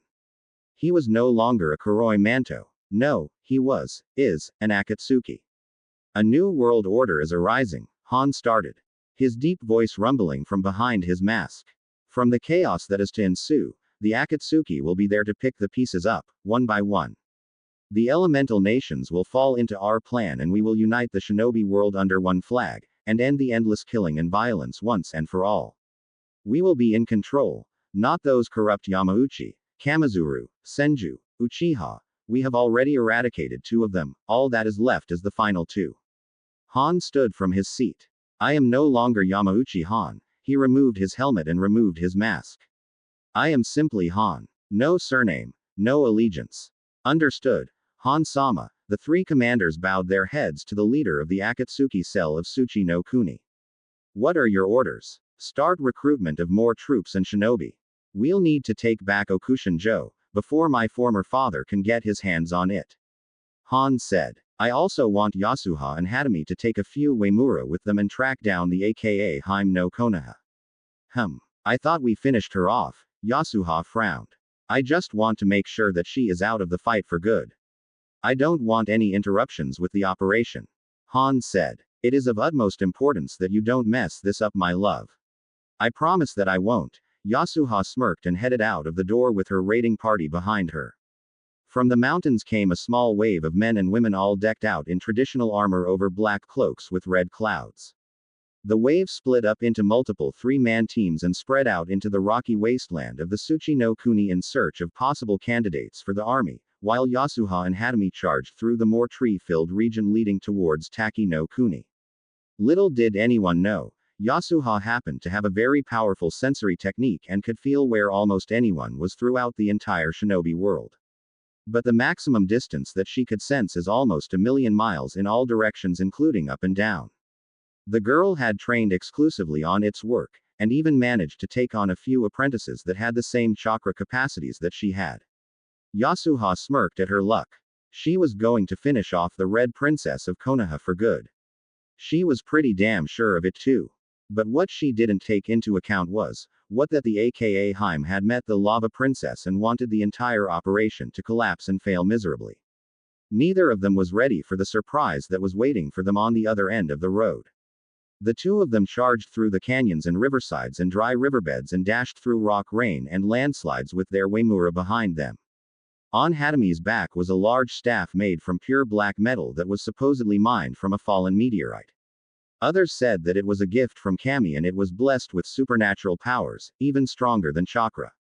On Yasuha's back was a large Zanbato, but upon closer inspection, you would see little lines and creases in the center of some of those lines to find that the lines meant that it was a part of something else, as if that piece of metal had been welded to the sword. Yasuha smirked at the newest addition to her large Zanbato. It was the easiest to notice since it had the Uzumaki swirl etched into it by Fuinjutsu and chakra infused. It took a long while to crack the seals, and the red-headed Iowa girl only got as far as getting rid of the effects of a foreigner using the weapon. Apparently, the aka Haim had programmed the blade to be unusable by anyone who picks it up. She couldn't help but feel the sting of her words to the Namikaze. The sword was in actuality a really good sword. The Uzumaki of Uzushio was probably some of the best swordsmen and sword makers. There was never a such thing as a bad Uzushio sword. Never. A weak bitch like the aka Haim doesn't deserve a sword like this. Somewhere in Taki no Kuni, 5 weeks later, Kaide was panting heavily as sweat poured from her dirty face. After she and Kurotsuchi had gotten to know each other a little better, the 2 began a small training spar and went nearly all out. They had to stop because they knew that if either were to show their true potential, then they would have given their enemy their encampment. They didn't have time to deal with the Konoha search teams or Iwa search teams from the Namikaze and Yamauchi. They had more important things at hand, such as countering Hatami's Jinten and Yasuha's insane speed. Already Kaide was taught how to evade the Jinten attacks by trying to master the Hiraishin to her brother's level, but it still wasn't perfect. Kurotsuchi was also training hard to get her Jinten up to par with Hatami's. It has been 3 weeks since their training began and 3 weeks since, they have been gathering information on the Okano sisters. As time went by they were slowly able to piece everything together, little by little. Hey, Kurotsuchi suddenly said. Kaide replied. What is it? Kaide dropped down and grabbed a bottle of water and downed it in one gulp. I've been thinking. Remember that last recon mission that we did? Kurotsuchi asked. Of course, how could I forget? Kaide replied. It was probably the most rewarding of them all. Well, remember that one guy? Kuro asked. Which one? Kaide opened another bottle of water and raised an eyebrow. Well then, I guess I'm going to have to explain everything, Kuro laughed. Flashback. Kasumi City, Tsuchi no Kuni. Kaide and Kurotsuchi were walking through the main strip of the city. All around were casinos and some very shady buildings. Alleyways filled with gangsters and the streets filled with drunks and whores. The air reeked of cum and smoke. Not really a place for princesses. But the two were on a mission. They had followed a lead from one of their prisoners that they tortured to death and followed it to the city. Kurotsuchi heard of the city but was never allowed to go because of her lineage. Not once did she ever think she would have to stoop so low to head into a place like this. Not once did she ever even want to go to a place like this. But now that she's here, she wishes she could turn the other way around. She hated her henge. She hated Kaide's henge. She hated the people leering and drooling at their figure. Kurotsuchi sighed. Of all things, why did she feel that she was regretting her choice in transformation? She was a short-haired redhead with dark green eyes. Her face was lean and of the most perfect proportions. Her body was curvaceous, even though it wasn't as curvy as her actual body, it was a close second. Her skin was flawless and without blemish of any kind. Kurotsuchi sighed as she fixed her hair once more and looked over to her teammate. Kaide herself was just as gorgeous as her normal self, but seemed to have curlier hair. The red of her strands was increased and seemed to be on fire. Her skin was tanned with the whisker marks hidden from sight. Her eyes were now the same color as her brother's. Hey there, pretty lady. The man looked drunk out of his mind. But the most interesting thing about the man was that he was wearing a black cloak with red clouds dancing around the body of cloak. He was wearing a strange suit of black armor. But Kurotsuchi could tell this type from anywhere. Uemura. But, what's with the red clouds? Kurotsuchi thought to herself. Hey, Kaide replied with a shy expression. Kurotsuchi smiled at the convincing reply. I was wondering if you might want to, he trailed off. Have some fun. As long as my sister can join. Kaide said with a sly smirk. The more the merrier. A few hours later, Taki no Kuni. Ga. The screams rang throughout the forest clearing. Scream all you want, bastard. Kaide growled. No one's going to hear you. The man was tied tightly to a wheel spinning on an earth spike. All the while, Kaide clones were striking his limbs with rock clubs. He cried out in pain as his body was stretched and broken to dust. Blood was pouring from the multiple holes in his body. After a few minutes of the heinous torture, Kurotsuchi reached up and stopped the spinning wheel. The clones reached up and unhinged the wheel and laid it out against the rock spike. Blood was flowing from his mouth. His arms were numb and his legs were gone. He felt nothing. His body felt like shit and already there were insects trying to eat on his decaying flesh. His arms were too powdered to swat them away. Now then, you little shit. Kaide growled as she shattered a stone club across his temple. Give us the information we want or it's back to the wheel for you. And no. Please, he whimpered. Please. Then tell me. Kaide growled. The Uemura whimpered in pain. I don't want to die. You're not going to die if you just give us the information. Kurotsuchi said. I won't listen to you. The man spat. You traitorous bitch. Don't talk about her that way. Kaide pressed her foot against his shattered knee, eliciting a heavy squeal of pain. No. Kaide. Kurotsuchi stood up and walked up to her and placed a hand on Kaide's shoulder. I'll handle him. Oh, so the OG's whore is coming torture me, he laughed. What are you going to do, huh? Spread those legs of yours. No. Kurotsuchi sat down in front of the man and held out her hand. She tilted her head slightly and grabbed his groin tightly. He laughed a bit and had a small smirk on his face. Ah, is the Heim missing some Iwa? He spat on her face. Kurotsuchi kept her emotionless face. I bet I have a bigger than the OG, right? He started laughing maniacally. I even bet I can be a better lover. Suddenly her grip tightened, sucking the air from his lungs. He looked down to see a darker look in Kurotsuchi's eyes. Her once pink irides were burning with an intense inferno.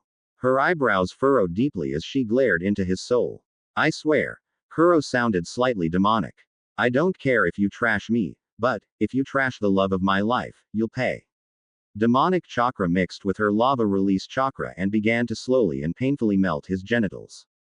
Kurotsuchi's eyes also changed once more. The irides were a dark black with a white slit going down the center. Dark whisker marks formed on her cheeks as the demonic chakra took over her body for the moment. I swear, I will enjoy listening to your screams. Kurotsuchi growled. But you will give me what I want.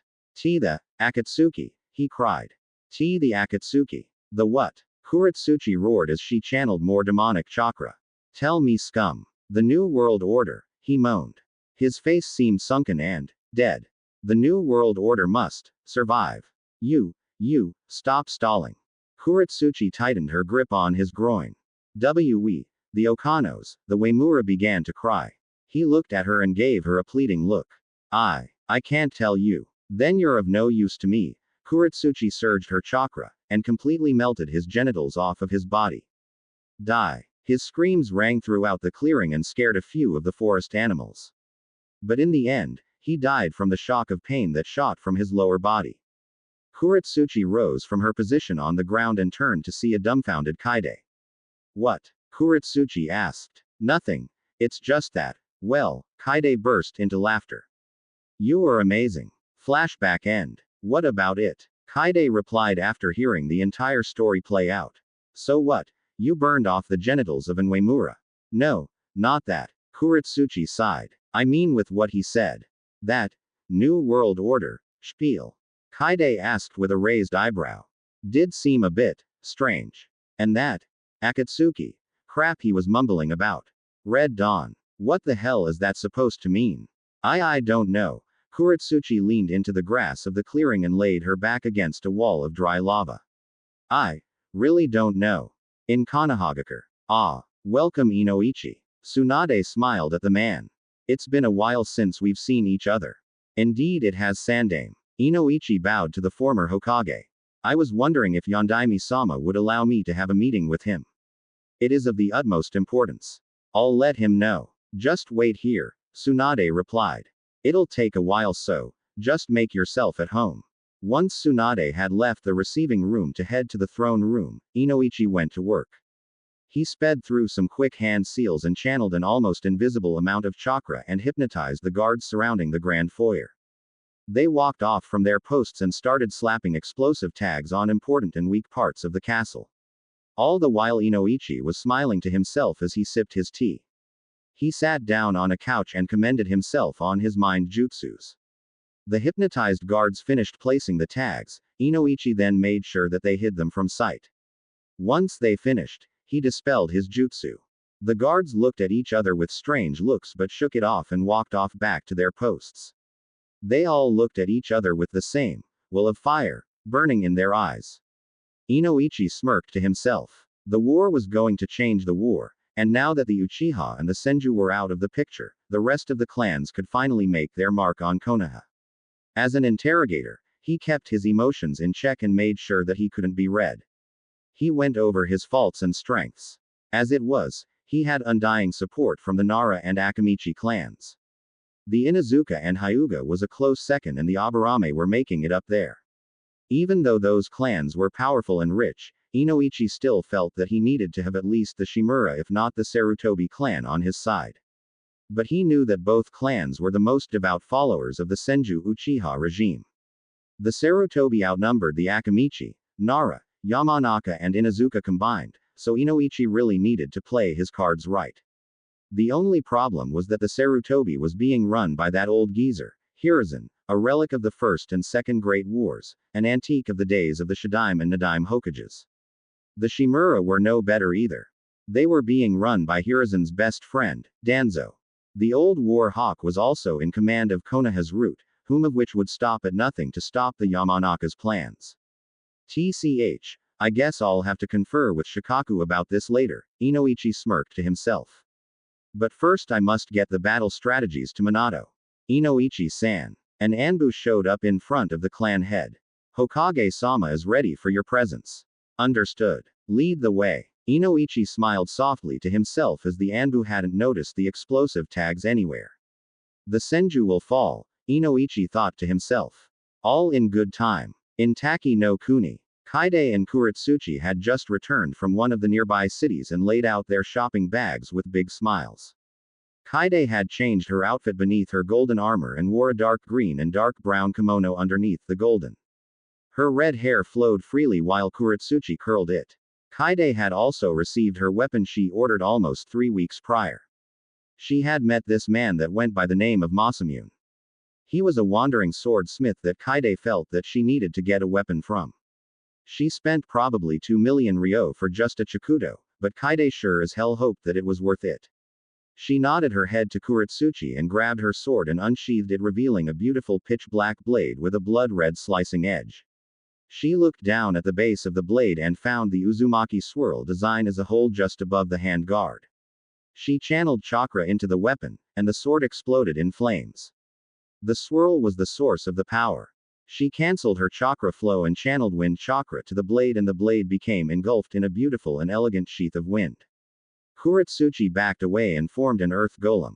The golem stood straight and stared at Kaide with a blank expression and held its arms up for defense. Kaide held the wind-covered blade forward and brought it over her head and narrowed her eyes at the golem.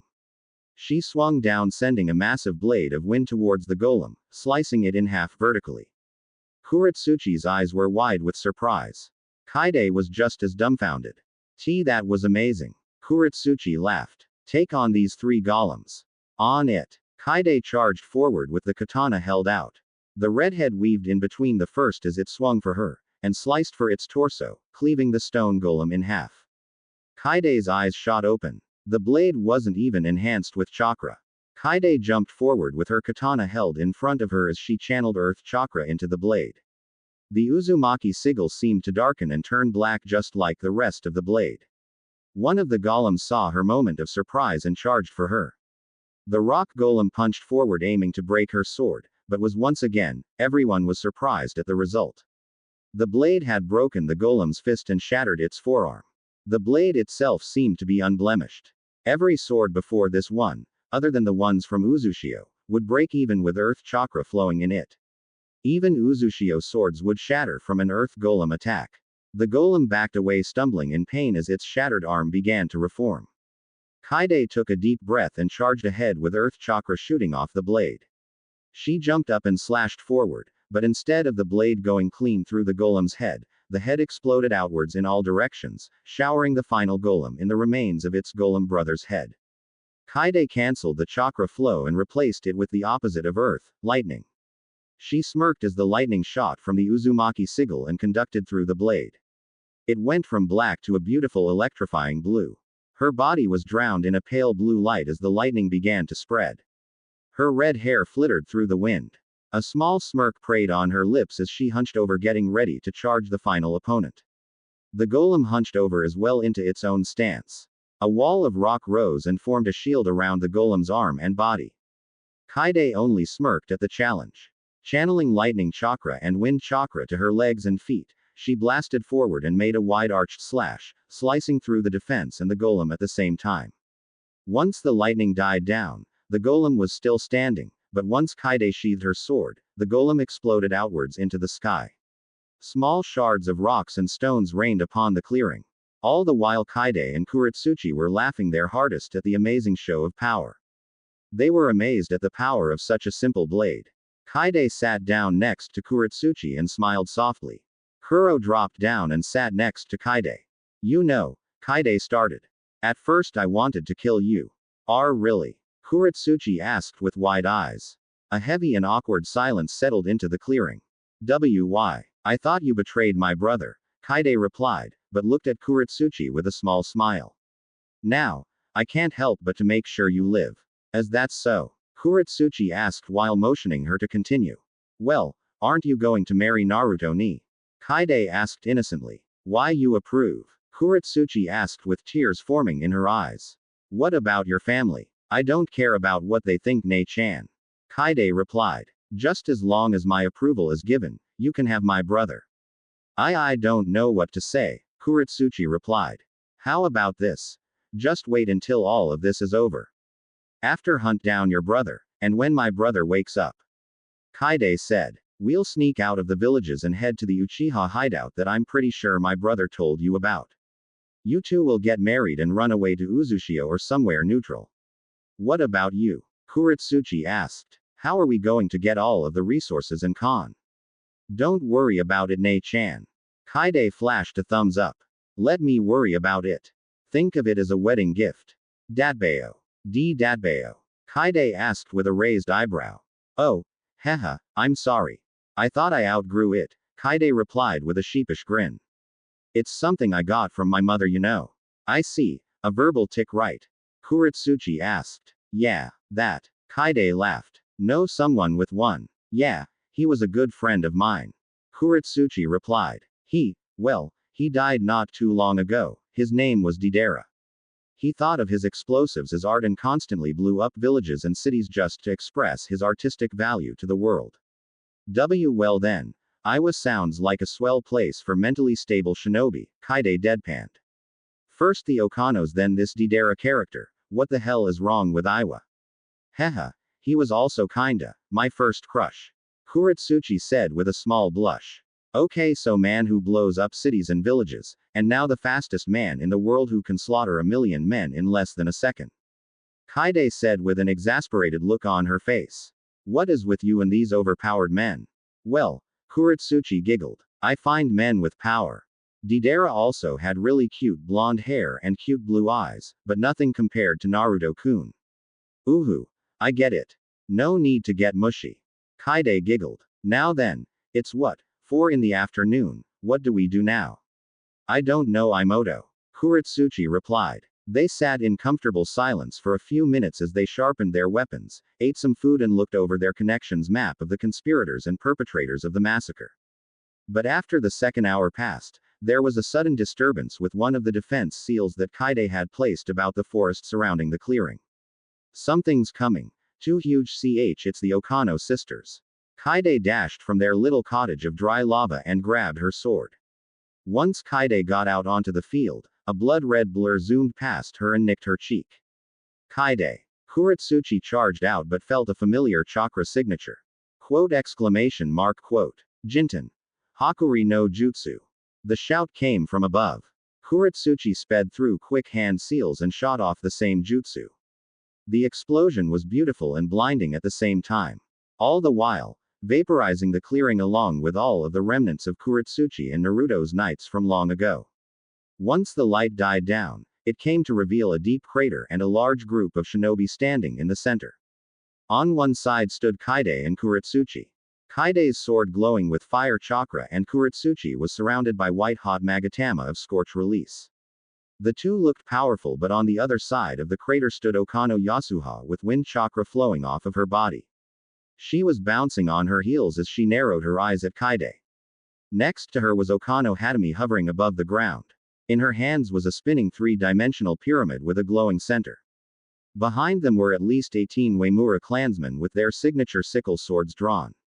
Well, Yasuha spat. Isn't it the great Yugenheim no Iwa? Hatami finished. You traitorous bitch. Yasuha charged forward at only half speed.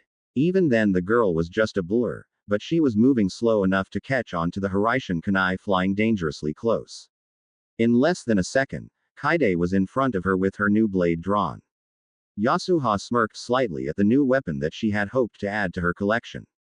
In a quick blur, the redhead of Iwa drew out her Zanbato and clashed with the black Chikudo of Kaide. Sparks exploded off of their clashed blades. The two struggled for dominance as they pulsed chakra into their weapons. Kaide grew tired of their stalemate and sent a punch at Yasuha's gut, weakening her hold. The red-headed Namikaze took advantage and sent a roundhouse kick, forcing Yasuha away a few feet. Yasuha stabbed her Zanbato into the ground and drew out a simple kunai knife and charged at Kaide. They clashed once more, but Kaide had tossed a Hiraishin kunai quick enough to flash behind Yasuha. She had a Rasengan in her hand and smashed it into the girl, but the girl popped into smoke and a log took her place. Kaide growled at her luck and wafted through the smoke. Once the smoke dissipated, it came to reveal 5 Uemura clansmen with their swords drawn. Each one glared at the Namikaze and charged for her. Kaide weaved in between the first two and kicked the third back. The fourth came around and Kaide simply slashed across his chest, killing him and leaving her with 4 enemies. The girl was surprised at how easy it was, but filed that away for another time. She flashed away once more and rammed a Rasengan into the base of the neck of an Uemura. Once the shinobi was down, she closed the distance with another, engaging him in a battle of kenjutsu. Her katana slid on the curved blade of the sickle, slightly aggravating her. She bashed the sword back and dropped to a crouched position and spun on her knee, slicing the legs out from under the Uemura. Once his body hit the ground, she stabbed him through the gut. But before she could take the sword from his body, the last two charged for her and slashed wildly, each one taking a few strands of hair, and scratching her golden armor. She caught one of the swords in her hands and snapped the blade into shards with the right amount of chakra embedded in her palms. In the Uemura's moment of confusion, she kicked him in the gut, sending him back a few feet, allowing her some breathing room from the other Uemura. Once she got the distance closed, she punched the Uemura in the jaw, and quickly turned to block the punch coming from the Uemura behind her with a kick. She brought her foot around at lightning fast speeds and smashed her foot against the main Uemura. She smiled slightly when the shinobi stumbled with blood pouring from the corners of his lips. She swiveled around and elbowed the other Uemura, making him lose his bearings. He stumbled and Kaide took full advantage of his weakness. She drop-kicked the man, shattering his ribcage, sending sharp bone fragments drilling into his lungs and heart. She turned her attention to the other Uemura and found him trying to draw out a weapon. Kaide shook her head and calmly walked up to the nervous shinobi. He saw her and tried to send a punch, but she easily blocked it. He tried to send another punch, but that too was easily blocked. He sent a kick, but Kaide caught his leg and pulled him in. Once his legs were spread, she took her arm and crushed his knee and bent his caught leg the wrong way, completely destroying his leg. He yelped in pain, but Kaide drew out one of his kunai and jammed it into his throat. Kami, your screams are deafening. Kaide wiped some of the blood from her forehead that squirted from his lacerated throat. She looked at the dead Uemura that still had her sword in his gut. But just as she went for it, a loud shout rang around her. Take this. Kaide felt the chakra disturbance but didn't see any jutsu coming for her. But then felt something else. It felt a lot like a fuinjutsu release. Hachi Kenano Mai. Kaide heard a slight hiss and turned to see the Zanbato explode outwards. 8 swords floated around her in a 10-foot diameter circle. She narrowed her eyes at her new situation and found that each sword fit like puzzle piece with each other. She then found it. Her old sword, now ruined with the sigil of the Okano clan. 3 circles in a triangle formation with a circle at each corner. Lines drew connecting them to one another. To finish off the sigil were the arrows pointing outwards from the circles. They started from within and moved outwards. Kaide could see the burned-off Uzumaki swirl on the metal. Feel the wrath of my newest technique, Konoha bitch. Yasuha's voice echoed around her. Kaide felt Yasuha's chakra flare. She couldn't see the girl though. Where the hell is she? Suddenly, one of the other blades started glowing and shot forward for the red-headed girl. Kaide dodged at the last second but felt the results of a light electrocution. Kaide jumped back and clashed her katana with one of the other blades. It just so happened to bear resemblance to the lightning blades, Kiba, of Kurigakure no Sato. How Yasuha had gotten her hands on one of the 7 legendary swords of the mist, Kaide will never know. But what she did know was that she couldn't slack off. Yasuha was no joke if she could get her hands on the Kiba. Kaide was struggling to keep her sensory skills up to stay on the speeding demon. Kaide dropped to the grass when the Zanbato of the 8 flashed for her, barely missing as it nicked the back of her neck. Kaide pushed herself off the ground and jumped over one of the Kiba blades as it came for a leg sweep. But just as Kaide was airborne, a ninjutsu came flying towards her. She ducked her head and dodged the sword. Yasuha wasn't finished and sent off Kaide's old sword and a katana at her from behind and in front. Kaide weaved in midair in between the 2 incoming blades. Once the blades passed, Kaide landed on the ground and looked for her own sword. But then, Kaide caught on to the pattern. Yasuha had made herself seen for only a split second, giving Kaide enough to work with. Once Yasuha had finished her sortie, Kaide narrowed her eyes in concentration and noticed the girl reaching for one of the Kiba blades. But just as quickly as Kaide had found her, she disappeared as a flash with the Kiba at the helm. The Namikaze dodged and kicked for Yasuha but missed. Kaide quickly recalculated and ducked under a chest slash from the irate Okano. The flash ended for only a split second, giving Kaide a good idea of what weapon the Okano was going for. Kaide sighed slightly when she realized that her blade was the next to be used. Yasuha flashed and grabbed the sword and flashed once more, but Kaide had it all planned out and channeled chakra in her palms. Once Yasuha closed the distance, Kaide forced her palm forward, shattering the blade, and scaring the Okano. The fear shot the girl back to normal speed and Kaide took full advantage of the situation. The redhead grabbed the other by the shirt and threw her onto the ground. Kaide stomped on Yasuha's chest, crushing some of her ribs in the process. Kaide was about to drop an axe kick, but Yasuha rolled over on her side and sent a leg sweep, knocking Kaide onto her side. Kaide quickly shot off the ground and grabbed one of the swords still floating and pulled it from its formation. It had the markings of Kumogakure. Kaide shook her head and channeled chakra through it. Yasuha dashed ahead with the Kiba blades sparking with lightning chakra. The three swords clashed, sending chakra and wind flying in all directions, blowing the floating swords from their formation and sending them throughout the battlefield. Kaide formed a shadow clone that grabbed Yasuha from behind and pulled her away from Kaide. But the clone didn't last long as it was sliced in half.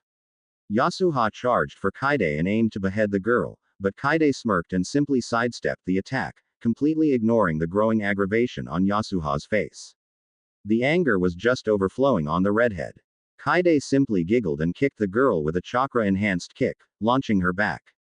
It seems, that you've improved, aka Haim, Yasuha spat. I'm surprised that Uzumaki half-bloods can learn this fast. What the would you know about being an Uzumaki? Kaide shouted. Do you really think I'm a full-blooded Okano? Yasuha asked with a laugh. Do you really think I'm truly an Okano? What are you trying to say? Kaide growled. I was adopted by Tetsui, baka. Yasuha smirked. My real name is Uzumaki Yasuha. How's it going, cousin? What? Kaide's eyes were wide with confusion. You're a lying whore. Kaide charged forward and smashed her blade against Yasuha's. Kaide growled heavily as her breath started increasing pace. It was borderline hyperventilation. Believe what you want, Kaide-chan. Yasuha teased. Don't call me that. Kaide sliced for Yasuha's neck, but the redhead simply kicked Kaide in the gut, breaking her stance. Is little Kaide angry that she has to kill her family? Yasuha spat. As the half-blood gonna cry. You're such a crybaby. Yasuha started walking away. No wonder you're not that great. A half-blooded Uzumaki can get nowhere. Get back here. Kaide roared in anger as she stumbled to her feet. She charged for Yasuha, but the girl simple spun around with the same lightning-fast speed and kicked Kaide in the chin, sending her to the ground. I don't think so, princess, Yasuha replied in a sing-song tone. I have business to deal with the Yugenheim, so wait your turn. Kaide struggled to speak. She looked over to see Kurotsuchi struggling to deal with her opponents since Kaide charged off for Yasuha, leaving her to fight off the 13 Uemura and Hatami. The Uemura weren't a problem, but Hatami was the boss of this fight. Kaide struggled to call out for the black-haired girl. She pushed herself off the ground and crawled for the sword still embedded in the body of the dead Uemura. Yasuha paid no attention to Kaide as she slowly trudged towards Kurotsuchi. She savored each step as Kurotsuchi took out another Uemura fodder shinobi. One by one they fell to the Yugenheim's valiant defense. Kuro jumped to the side and dodged a Jinten attack and sent one of her own to the sky to get rid of Hatami. Kaide tore the blade from the body and used the blade as a cane and limped all the way to Yasuha. But she knew that at her current speed, Kurotsuchi wouldn't make it. The redhead suddenly felt a large burst of energy shoot off from within. Kurama had finally woken up from his beauty nap and surged chakra into Kaide's chakra coils, giving her a super burst of power. Kaide shot off for Yasuha's back and drug the black katana into Yasuha's back, shoving the blade through her chest. Blood shot from the green-eyed Uzumaki's eyes. Yasuha's eyes were wide with surprise at Kaide's audacity but smirked anyway as she collapsed onto the ground with Kaide standing over her dying body. Yasuha. Hatame's scream reverberated across the crater. No. Kaide. They're pulling back. Kurotsuchi gasped for air. She was exhausted. After a few minutes of watching them retreat into the forest around them, Kurotsuchi shot off a few lava globs, forming another cottage that Kaide clones cooled off while the original tended to the wounded Yasuha. Once the cottage was nice and cooled down, Kaide and her clones brought the girl into cottage. Now then, Yasuha, Kaide bent down to the dying Uzumaki. Tell us what we want to know and I'll heal you. There was a long silence as Yasuha weighed the choices and sighed heavily as her heart panged. She knew that she was betraying Han, but she hoped that he would look past it and forgive her. She just wanted to live to spend more time with her fiancé. Fine, what do you want to know? She asked. What is the Akatsuki? A small pop was heard in the surprisingly empty room, save for the comatose prince in the hospital bed. The machine's soft beeping made sure that people knew that he was still alive and breathing. But from that small pop came another scroll, stacked on top of the other two. If one could reach over and open it, they would find that it's impossible. It was protected by a complex seal unknown to anyone but Kaide and Naruto. Ni-san. I miss you. Ni-san, it's been almost 3 months since the massacre. I want you to write back to me, to us. Kurone is worried and constantly weeps in her sleep. She wants you to come to her, Ni-san. I want to hear your laugh again. I want to hear your voice again. I miss you so much. We're twins, damn it. We have that twin initiative that no one else has. Please, come to us as soon as possible. We need you. Love. Namikaze Uzumaki Kaide, aka the aka Hime no Konoha, and Yamauchi Kurotsuchi, aka the Yugenheim no Iwa. Intaki no Kuni. So let me get this straight, Kurotsuchi said while rubbing her temples. The entire Akatsuki is after the crowns of both villages, correct me if I'm wrong. Han and Inoichi have a tight connection network with each other, Kaide said, adding on to the statement. The Akatsuki meet near the desolate country and the mountain's graveyard. Kurotsuchi continued. The Akatsuki of Iwa apparently has the Uemura clan, Kamizuru and the Okano clans. And Konoha has the Hyuga, Akamichi, Yamanaka, Nara, Inazuka and Aburame.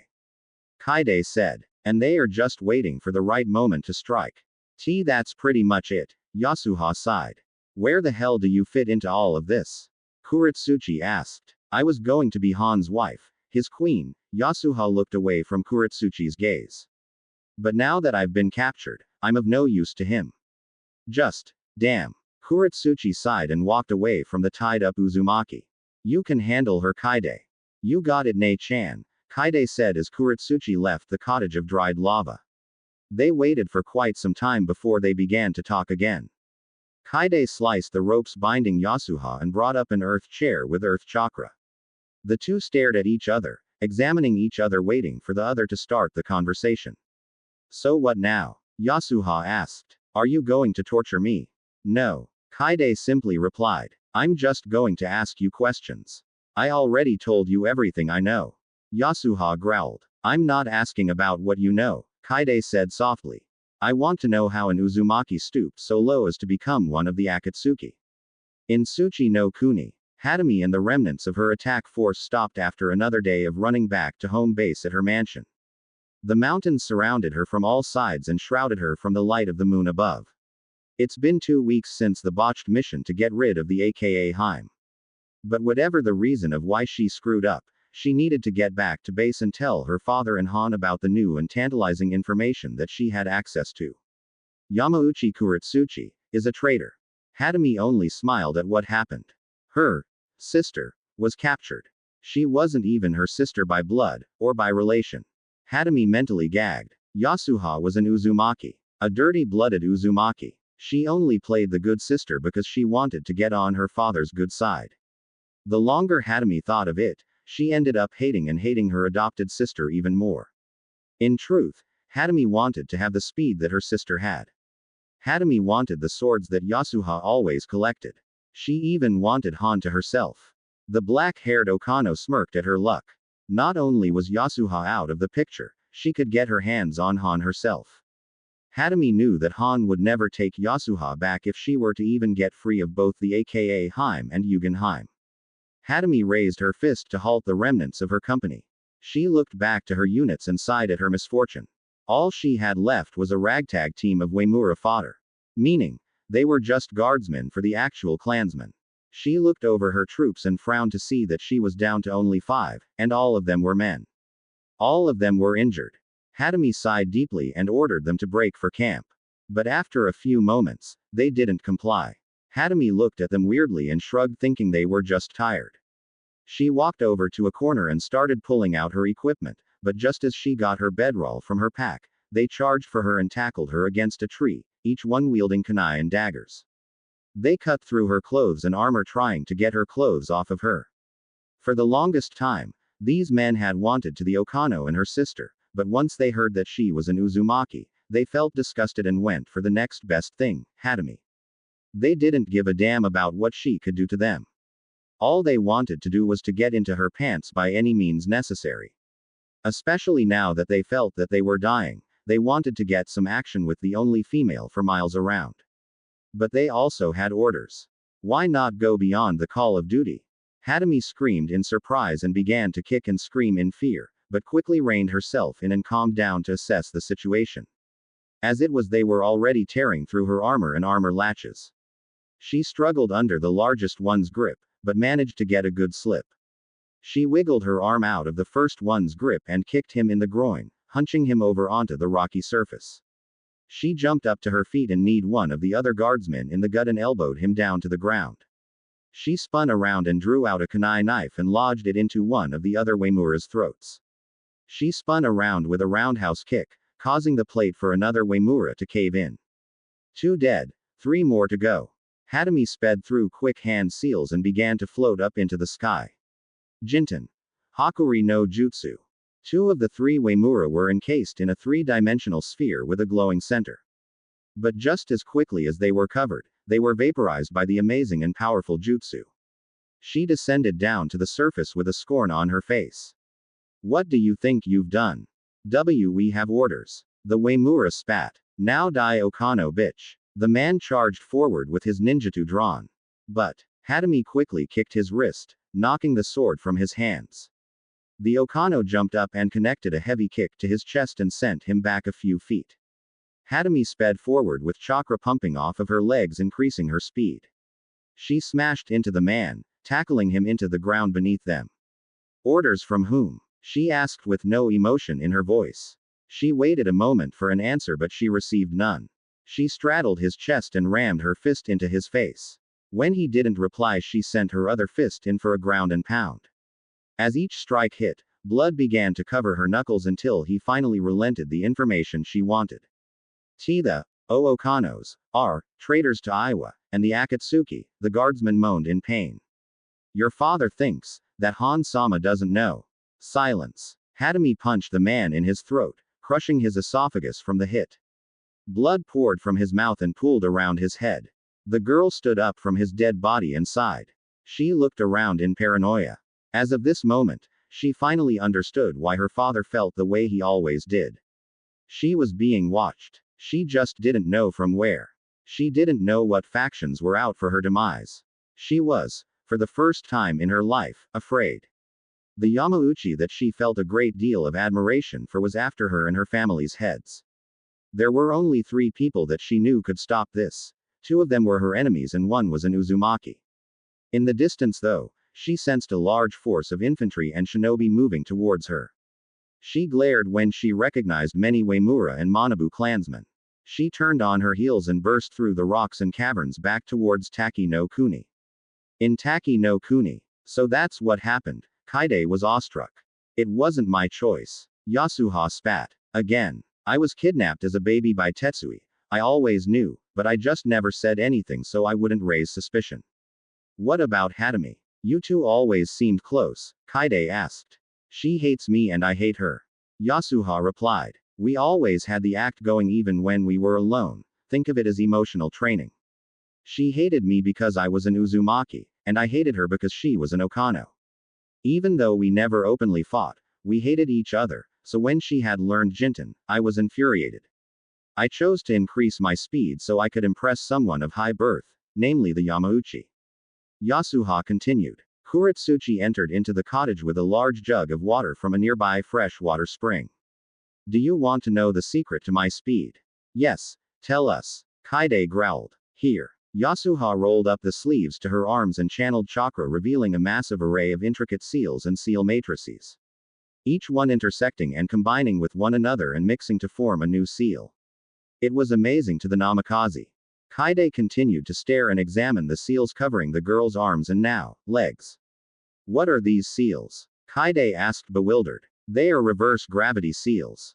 Yasuha simply replied. As you know, gravity seals slow and weigh you down, but reverse gravity seals make you lighter, thus allowing you to run faster, jump higher and hit quicker, but for the cost of strength.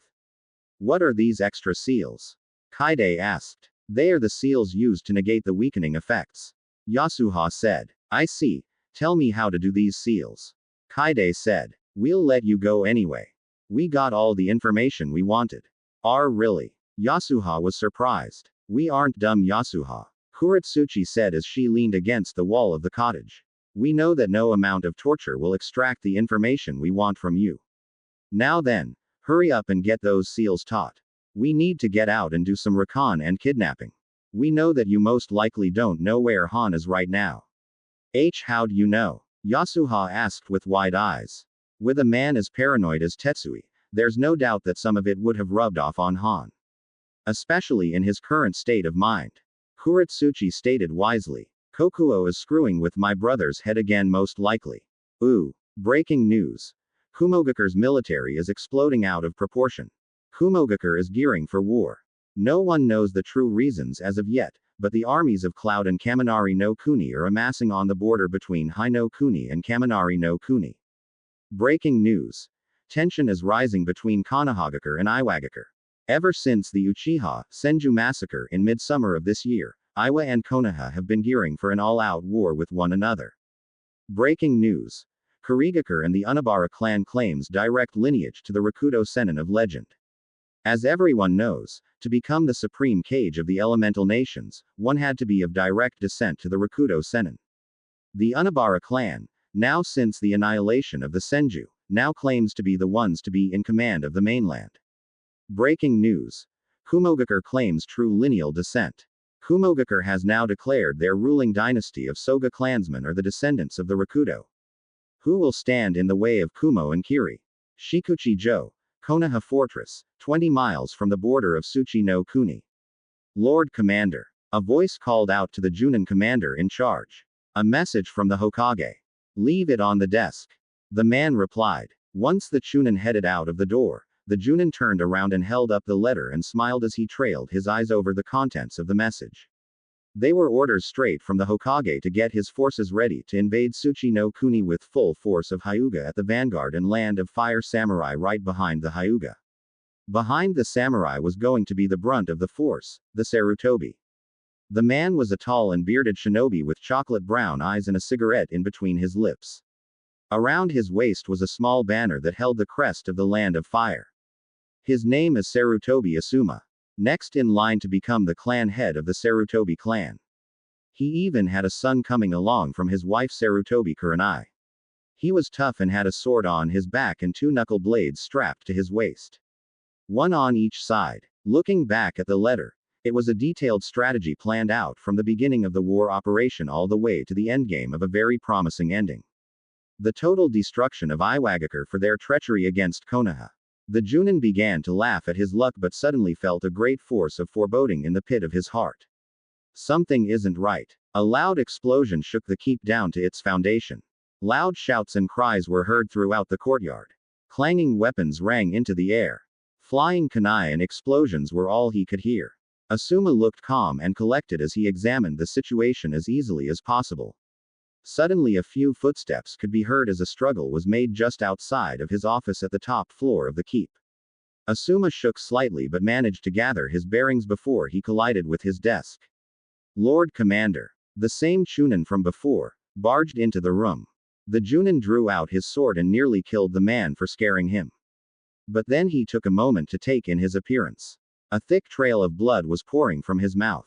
The Chunin fell dead to the ground with 10 kunai embedded to the handle in his back. Asuma's eyes went wide at the sight. He suddenly sensed a few more chakra signatures that were unknown to him and sped through a few hand seals. Once the unknown signatures came into view, Asuma let loose. Kaden. Gokaku no Jutsu. He shot out a blast of fire through the doorframe, enticing a series of screams and howls. Once the fire died down, it came to reveal 5 corpses, burnt to ash. The Junin commander charged through the door and looked down into the courtyard of his fortress and frowned at what he saw. His troops, shinobi and samurai, were battling against an, as of yet, unknown enemy. He jumped over the railing of his keep and landed in the courtyard and engaged a few of the sword-wielding enemies. After a quick slash across one of their throats, he came to realize something wasn't right. The Hittite of the shinobi and samurai weren't 2 rocks, nor were they of 4 water marks. No, they were of clouds.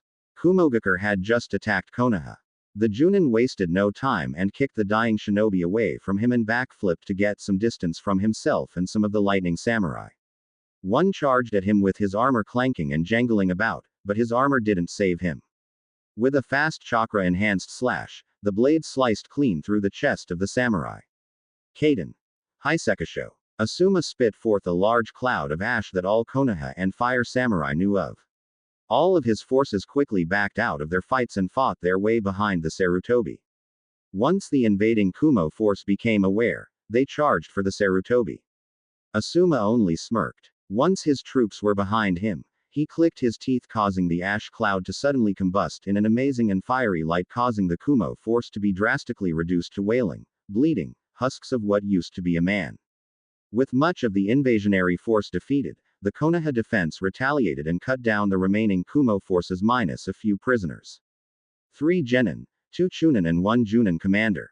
All 6 of them were badly injured and were missing at least one of their limbs. They were dragged through the corpse-covered courtyard and thrown into dark and dank cells. Filth surrounded the prisoners of the attack. Now then, Asuma said as he pulled up a seat. Tell me. Why did you attack my nation? We have no issues with Kumo or Kaminari no Kuni. The Raikage demands a war. He wants to become the supreme ruler of the shinobi nations.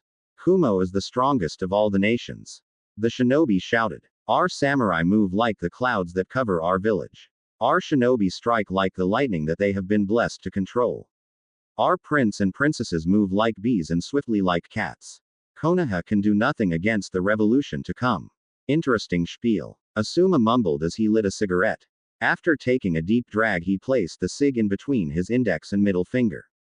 Tell me more and I might just let you die a painless death. In the Great Eastern Sea, 2 weeks later, January. Across the great crystal horizon, the sun was rising to cleanse the darkness from the land. The ocean breeze was soft and calming. Dolphins dashed through the waves and even made a few jumps from the ocean and into the calm and cool winter air. With a quick splash down into the water, the dolphins sped and raced through the cold and endless blue. But there was something else going on. It wasn't just any calm day, nor was it any ordinary day. Sweden.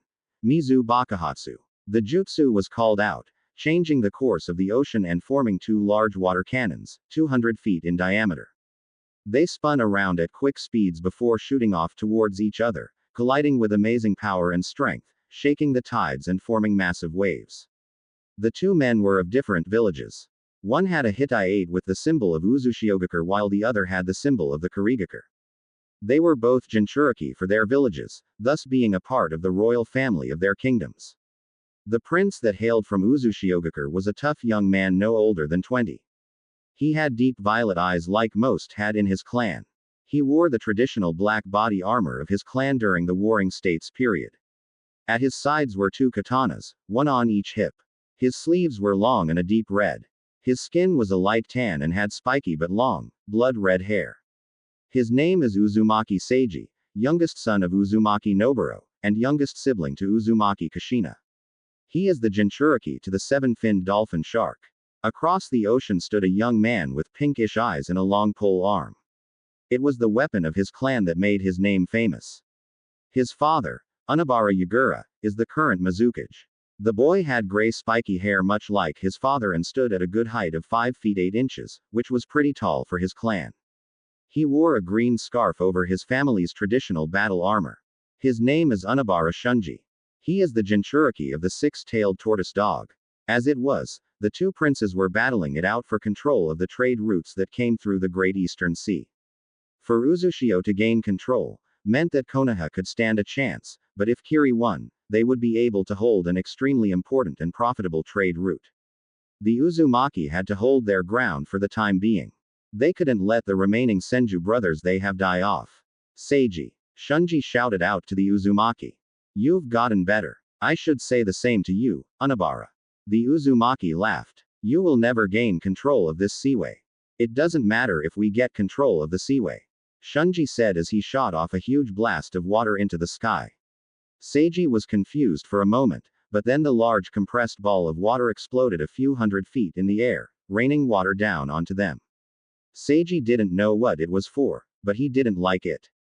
Channeling the dolphin shark's chakra, the boy began to shoot off hordes of chakra, causing some of the water around him to evaporate. But before he could do anything, a large ball of explosive tags was flying straight for him. Taking evasive actions, he jumped over to the side as the ball dug through the ocean surface and into the ocean itself. Once the Prince of Uzushio got his footing back on the volatile surface of the ocean, the water began to glow an ominous color as it exploded outwards, sending the Uzumaki flying. Sweden. Dai Sujinheki. He slammed his hands through the water, shooting up a massive tidal wave, nearly 700 feet high and 200 feet thick to defend against another ball of explosive tags. The tidal wave sped forward and crashed against Shunji. It's not over, boy. The deep voice echoed throughout the ocean and vibrated the sea. The tidal wave crashed against Shunji in his full Biju form. The water simply parted at the size of majestic Biju. It was nearly half a mile long and a quarter of a mile wide. Six tails swishing behind in the rising sun's glow. The great turtle dog had made itself known, but that wasn't all. Behind the great Biju was a massive armada of ships bearing the banner of Kiri and Mizu no Kuni. Seiji looked in awe of the sight and quickly channeled his own Biju's chakra. After a few moments, his body had transformed into a massive seven-finned dolphin shark with teeth the size of two-story buildings. It was a predator of monstrous and nightmarish size. Seiji dipped his head into the water and sent out a mass sonar message to Uzushio about the incoming fleet of Mizu no Kuni ships. It's the Fourth Great Shinobi World War. In Kase no Kuni, 2 weeks later. Along the border between Kase no Kuni and Tsuchi no Kuni was a division of 3,000 shinobi and samurai amassed to aid Konoha in the war that seemed to be raging all across the continent. So far, for the past 4 weeks, Konoha had been engaging both Iwa and Kumo, with Uzushio holding off Kiri in the Far East. As it was, there was no clear winner as the two sides had stalemated each other. Kase no Kuni was surprised that Iwa and Kumo weren't getting stomped about by the Kogen no Oji and the aka Haim or the Kiroi Senko, but then they quickly realized that the aka Haim hadn't been home for almost 4 months and the Senko was traumatized by the massacre and the Oji hadn't awoken from his coma. Konoha had lost a third of the battles fought against Kumo and Iwa, but Konoha was making it happen as victory was coming. After the first week of the war, it became Konoha's battle cry, "Victory is coming." And there were some even saying, "Konoha remembers," to pay homage to the Uchiha Senju massacre that happened on July 23, also commonly known as the Bloody Sunday. But as the war dragged on into its 5th week, the Kazekage knew that he couldn't stand by any longer. Iwa was getting dangerously close to his lands and was started to puncture through Konoha and the Fire Daimyo's defensive lines all throughout the smaller nations and their own lands. So as it was, the Kazekage had sent his son, the Jinchūriki of one of the 9 pieces of the Jubi, to lead a division up north to the border and get ready for an assault. Gara-sama, a Junin said to the young red-headed Jinchūriki. Sabaku no Gara, son of the Yondaime Kazekage and Jinchūriki of the great Ikibi no Shukaku. He stood at a good height of 5 feet 10 inches and still had a more to go.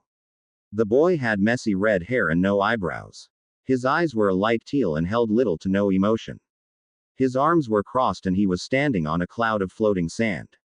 The two most defining features of the boy was the tattoo for love on his left forehead and the massive sand gourd on his back. What is it? The prince looked down from his cloud into the Junin. A message from the Hokage and the Kazekage. The Junin said, "It is of urgent importance that you read it. Hand it to me." The Junin hurled the scroll up to the boy and the redhead's sand reached out and grabbed the scroll from midair. "What does it say, my lord?" One of the other Junin asked. Get ready for an attack into Tsuchi no Kuni. Gaara said with an emotionless tone in his voice. We will be attacking a city by the name of Ishikawa. Our job is to raze it to the ground. Kill everyone we come across, man, woman or child. Understandable from your father, but the Yondaime Hokage too.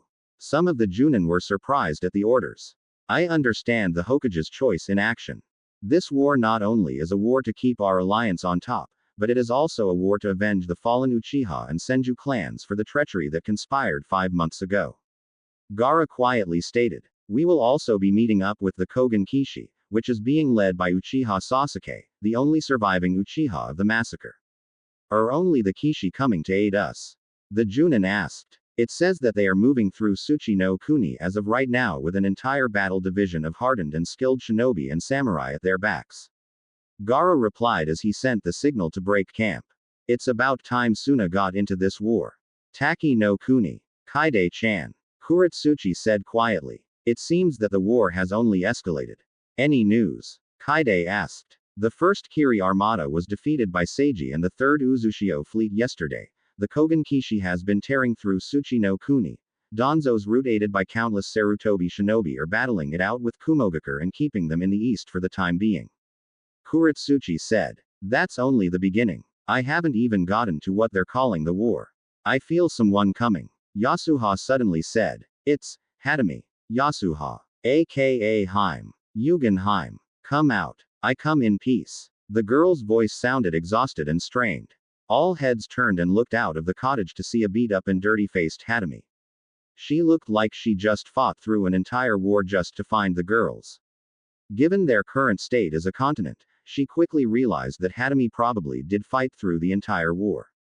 The three girls headed out of the little hut and drew their weapons at the girl. Each one eyed the Okano as carefully as possible. But Hatami simply dropped to her knees and bowed deeply. What do you want, Hatami? Yasuha asked with a small growl. It's imperative that we go back to the mansion, Yasuha. Hatami said. Han is going to betray the Okanos. Already he had Uemura try to kill me on my way back to the hideout. Yasuha was surprised. She looked over to Kurotsuchi, but the black-haired girl was just as surprised. It was as if Han knew that they were going to fail in their mission. It was as if he wanted them to fail. But then it hit her. Kurotsuchi looked to Yasuha and Hatami with wide eyes. You and your clan have been labeled as loose ends then. Kurotsuchi exclaimed. Han is eliminating political enemies for whatever endgame plan he has set. We have to go. We? Kaide asked with a raised eyebrow. If you don't remember, they tried to kill us. I know you might have forgotten, but I am still the heiress to Iwagakure. Kurotsuchi quickly replied. It is my duty as their princess to aid in the removal of my brother's terrorist activities. I guess I have no choice then. Kaide sighed as she strapped on her armor. The Okano and Uzumaki were surprised at Kaide's willingness to help. Kurotsuchi simply gave them a small smile and went off to get her own swords and weapons. So, Kaide, here's the name of the game. Kurotsuchi said as she finished wrapping her sword around her waist. When we go off into the Okano mansion, we will need to be quick and precise. If we succeed in defending the Okanos, then we'll have the Okano clan on our side for later use. The Okanos are deep in the Akatsuki, founding members actually, so we will need them on our side if we will want to get at Han. Understood. Let's go. We don't want to be caught in any battles along the way to the mansion. Konohagakure no Sato. The War of the Four Shadows is escalating. A herald was shouting out to the people passing by. Already Konoha and the Grand Triumvirate of Suna, Konoha and Uzushio, have been able to strike a deadly blow against the forces of Kurigakure no Sato and Kumogakure no Sato.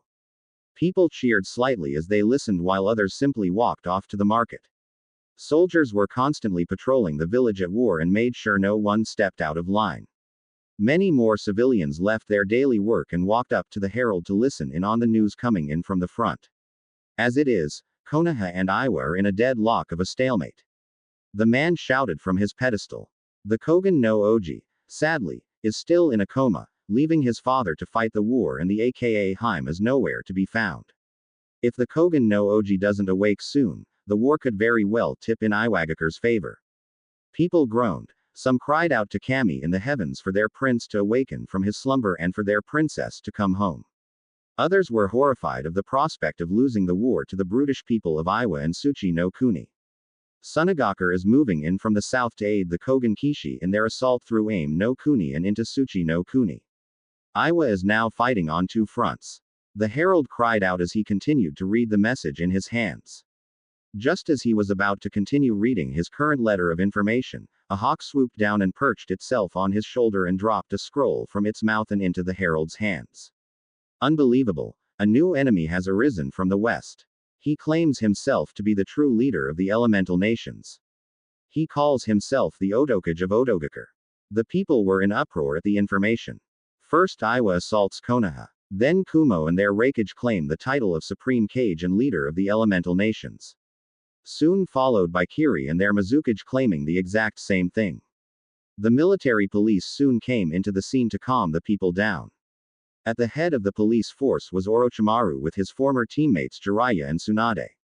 With their presence, they were able to calm the crowd. This Otokage is going to be dealt with, Tsunade said with a powerful voice, bringing out her former Kage tone. Just keep calm and return to your jobs. The war will be won. In Kase no Kuni, 3 weeks later. Haha. A man giggled maniacally. It seems the 6 cages are falling right into my trap. The man had a large hood draped over his head. He had silvery white hair and wore round-rimmed glasses. He walked calmly with 2 large shinobi at his sides. Both were dressed in powerful-looking body armor and had kanabo strapped to their backs. On their foreheads were Hitai 8 bearing an 8th note symbol. The desert sands were blowing around the 3 as they trudged through the dunes that waved endlessly through the desert. But once the sand parted and the winds were calm, it came to reveal a massive army marching behind the hooded man and his 2 giant cohorts. Thousands upon thousands of shinobi and infantry were marching towards Sunagaku as their first target. As they marched through the country, they left a path of destruction and death and fire in their wake. As they continued, they claimed every city they came across and every bit of land before they even made it halfway to Sunagaku. As it was, he had anticipated the explosion of conflict quite perfectly. With the death of the Senju and Uchiha clans, Kumo's clans and the noble families claimed true descent from the Rakudo Sennin. Since only those of the blood of the sage could be true rulers of the elemental nations. Shortly after Kumo's Raikage and his clan declared their lineage, they sent forth their armies to rid the world of the only competition they had. The last 6 Senju in the world. Namikaze Minato, Namikaze Mito, Namikaze Arashi, Namikaze Naruto, Namikaze Kaide and Namikaze Senju Tsunade. But with the recent reports of the aka Haim, Namikaze Kaide, being gone from the village and the Kogen no Oji, Namikaze Naruto, being in a coma for the past 5 months, made the Raikage think of his situation with a new light. After the massacre first happened, he was sketchy at best about how he was going to go about his assault on Konoha and the Senju Uchiha lineage. But once the aka Haim basically disappeared from the radar and the Kogen no Oji was injured, he knew it was his time to strike. So he took his forces and amassed them against the border in complete secrecy and moved them subtly throughout the entire northern border of Hai no Kuni, and when the time was right, at the beginning of the new year, he surged his forces over the border and attacked Konoha's fortresses stationed throughout the northern provinces of the Land of Fire. But within 2 weeks, Kumo's forces were pushed back by a massive counter-offensive devised by Shikaku and a battle strategy council made up of nothing but Nara clansmen. Looking over to the far east in the vast oceans, the Unabara clan claimed their lineal descent from the Rakudo Sennin as retaliation to Kumo and their own declaration. The clan of extremely powerful water ninjutsu users were supported by the populace of Mizu no Kuni. Even the water daimyo gave the Unabara clan full support and even scrounged the history books and family trees and clan records from the ancient times and had even found proof of the Unabara clan's claim of the title of supreme ruler of the elemental nations. All for the small price of gaining control of Uzu no Kuni and having himself a harem of Uzumaki women. But so far, the Uzumaki were holding their own against the bastards across the sea. The Unabara were surprised by the Uzumaki's fighting ability and naval capabilities, seeing as how the Unabara were the creators and leaders of the village hidden in the mist, which happened to be the shinobi kingdom within the Land of Water. The Kiri Navy was up until the war, the most unstoppable military force known to man, woman or child. But somehow, the Uzumaki were able to destroy not just a fleet, but an entire armada of warships. Thousands of men and women, samurai and shinobi, died after 2 weeks of constant fighting at sea. As it was, Hiri and Uzushio were at a bloody stalemate with neither side gaining nor losing territory. But out of all of the claimants to the name of Supreme Kage, and direct lineal descent from the Rakudo, the Senju still had the highest claim and the most plausible. They, along with the Uchiha, were the longest clans in existence. With millions of years of history and expansion, they were the most important clan in the entire world as of yet. The thing that made the other nations want control was the fact that the Senju weren't taking advantage of their blood right as supreme rulers.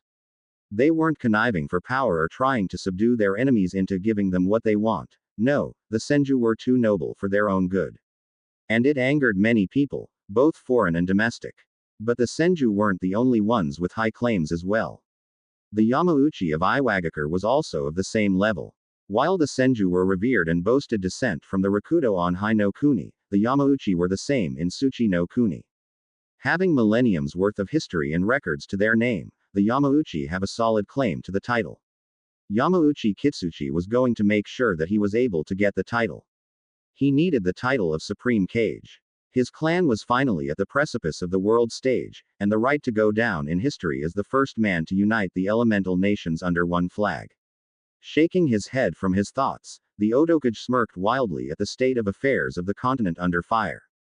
He continued to walk through the burning village he had just entered and drew out a Chikudo ninjutsu. A village guard charged for him, but the man simply swung his arm around, slashing the throat out from the guards, causing him to plop onto the sticky, bloody sand below. I am Yakushi Kabuto, and I will be the one to claim the crown of Supreme Kage. In Tsuchi no Kuni, 2 weeks later, February. For almost 5 weeks, the girls were charging through the mountainous valleys of the land of Earth. The deeper they got into the country though, the harder it was for Kaide to not feel anxious. Even though she and Kurotsuchi had been in the country countless amounts of times for information gathering and kidnapping, she still couldn't help but feel a little worried that they might be caught. I mean, don't they remember that a massive 5-way war was being fought? Kaide shook those thoughts from her head and ran fast to catch up to Kurotsuchi and the two Okanos. No one really said much. The tension though was there. Everyone present has tried to kill one another within the last 5 months at least twice. At the beginning of the journey the trip was slightly awkward with the four beginning to bond, but now, all of their previous feelings for each other were gone and they now felt friendship blooming with one another. But now, they were nearing their destination, the Okano mansion. All right, everyone stay behind me and let me explain things to my father so he doesn't attack you too. Hadami said to Kurotsuchi and Kaide. Just stay quiet and be respectful. Yasuha said as they came towards the main road to the mansion. But once they turned and headed onto the paved pathway towards the front gate of the mansion, the road was littered with mutilated animals and people. The area reeked of burning flesh and wood. The four girls drew their weapons and got their jutsu ready. They sprang into the diamond formation and quickly sped for the front gate only to find the doors destroyed, revealing a ruined courtyard with a few fights still going on in the center. The two Okanos charged ahead and engaged a few unknown enemies and hacked them down, leaving the rest to Kaide and Kurotsuchi, whom of which finished off their opponents in less than a second each. The two girls then followed the Okano sisters while the rest of the Okano defense forces fought back against the invaders. We need to see if my father is still alive. Hadami called out to the three girls as they barged into the main house. Once inside they could hear the sounds of struggling and blood splashing and knives clanging against each other. Shouts echoed throughout the main floor as their voices and cries of pain rung about. The four girls slowly trudged to the top of the stairs with their blades held out for quick parries. An explosion shook the household, but the four girls were able to keep steady. I think we should split up and handle whoever comes in our way, you know. Kaide said. I think we will find Tetsui faster if we get rid of the resistance beforehand. As much as I would like that idea, you're forgetting, the entire Okano clan is fighting to kill you. And these invaders are most likely going to go after you as well, aka Haim. Hadami said. It's best if we stick together. I agree. Kurotsuchi and Yasuha replied. Kaide merely sighed and nodded, knowing she was outvoted. 10 minutes later, the four girls found the main throne room and barged through the doorway to find Tetsui and a large force of defenders standing about with different injuries marring their bodies and faces. Tetsui was missing an arm, which really hit home to Hatami. But the head Okano didn't seem to care. What are you thinking? Bringing the aka Heim and the Yugenheim here? The man seethed. The aka Heim is Senju scum and the Yugenheim is a traitorous bitch. You will not speak of them that way. Yasuha tried to defend the two girls, but was suddenly backhanded by Tetsui's good hand. I will speak as I please. He spat. They were probably here to kill me right now. That's probably the only reason they followed you. Believe what you want, asshole. Kaide growled, letting her emotions get the best of her. But Kurotsuchi and I have come to the consensus of letting you live as long as you give us Yamauchi Han. There was a deep silence that claimed the room, until Tetsui began to laugh. I see the aka Heim is still on her road to revenge. It's a road we all must travel for our journey to be complete. Kaide simply replied back. And what destination are you trying to achieve? Tetsui asked. The destination is undefined, for it is the journey that matters.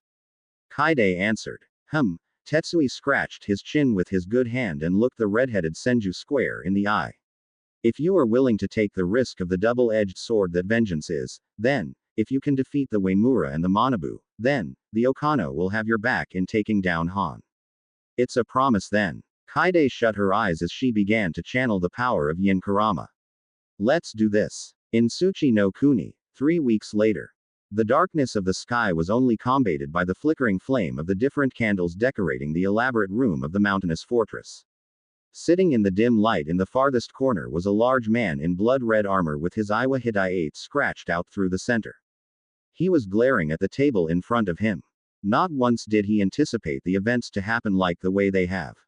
Not once did he take into consideration of Kumo and Kiri, for he believed they were under him. It frustrated him to no end. The war wasn't supposed to be of this level. The war was supposed to be short, concise, precise and most of all, secret. Lives weren't supposed to be thrown away like they have been for the past 2 months of this war. From his agent's reports from the fronts, the daily death toll is well within the thousands. He knew that if it continued, there wouldn't be any elemental nations to control. But that blasted Yamanaka Inoichi. Why Inoichi pushed forward the plans by almost 2 years, Han would never know. He himself spent countless hours coming up with a schedule and timetable for when certain events were supposed to happen. But with this, War of the Five Shadows, as it was being called, his plans were trashed and worthless, since almost all of his main targets were in the field of battle fighting or defending for their nation's interests. Han sighed and leaned into his chair, also knowing about his sister Dearest joining up with the aka Heim. The former Yamauchi knew all about the little path of revenge and simply laughed at the notion. Even if the aka Heim could exact revenge on Han, he knew that his plans would have already been fulfilled and completed. He was confident in his own organization's reliability at the time, but now, as members were being killed off 1 by 1 or even 10 by 10 and found mutilated by some street corner or hanging off of some monument, Han began to worry for his organization and its life. He still had high plans and other pieces to fall into place for him to bring for the endgame. But with the Okanos falling from the Akatsuki's graces with Tetsui's revolt a few weeks back, Han felt betrayed by his own organization. So he had the Uemura and Manabu to handle the Okanos, only to have them defeated by the aka Heim and Sister Dearest themselves. But what really hurt the most was that it was Yasuha that led them there. He had loved the redhead even if she was an Uzumaki by true birth. Han didn't care about that, but what really hurt him the most was that she doubted his love for her and she even doubted his organization. She betrayed him and was now after his head for what he has done to her clan. With Tetsui first revolting for his own personal goals to be accomplished, and then Yasuha betraying his emotions, Han felt that there was no other alternative but to bring for the endgame stage 3 years ahead of schedule. He knows it's going to be a premature strategy and quite frankly, a very bad strategic choice of action, but he felt that he had nothing to lose. The moment he murdered the Red Death, he lost all of his inheritance as the Joki no Oji. He became Han, leader of the Akatsuki no Tsuchi. He became everything he ever dreamed of, but now, he has nothing. His own friends and comrades that gave their oaths and swore fealty to him betrayed him without a second thought. His own sister was after his head. So what if he attacks and loses in the fight? He didn't care. He just wanted the traitors' blood spilt. He wanted to dance on their rotting corpses. He wanted their heads on pikes. He wanted them dead. And as the leader of the Akatsuki, what he wants is what he gets. First order of business though, what to do with Yasuha? My lord. A Manabu Junin entered the room and bowed to his leader. We have a prisoner. Bring the prisoner here. Yes, my lord. The Junin opened the door and a woman with blood-red hair was thrown onto the floor in front of the large man. Her skin was bruised and cut in various places.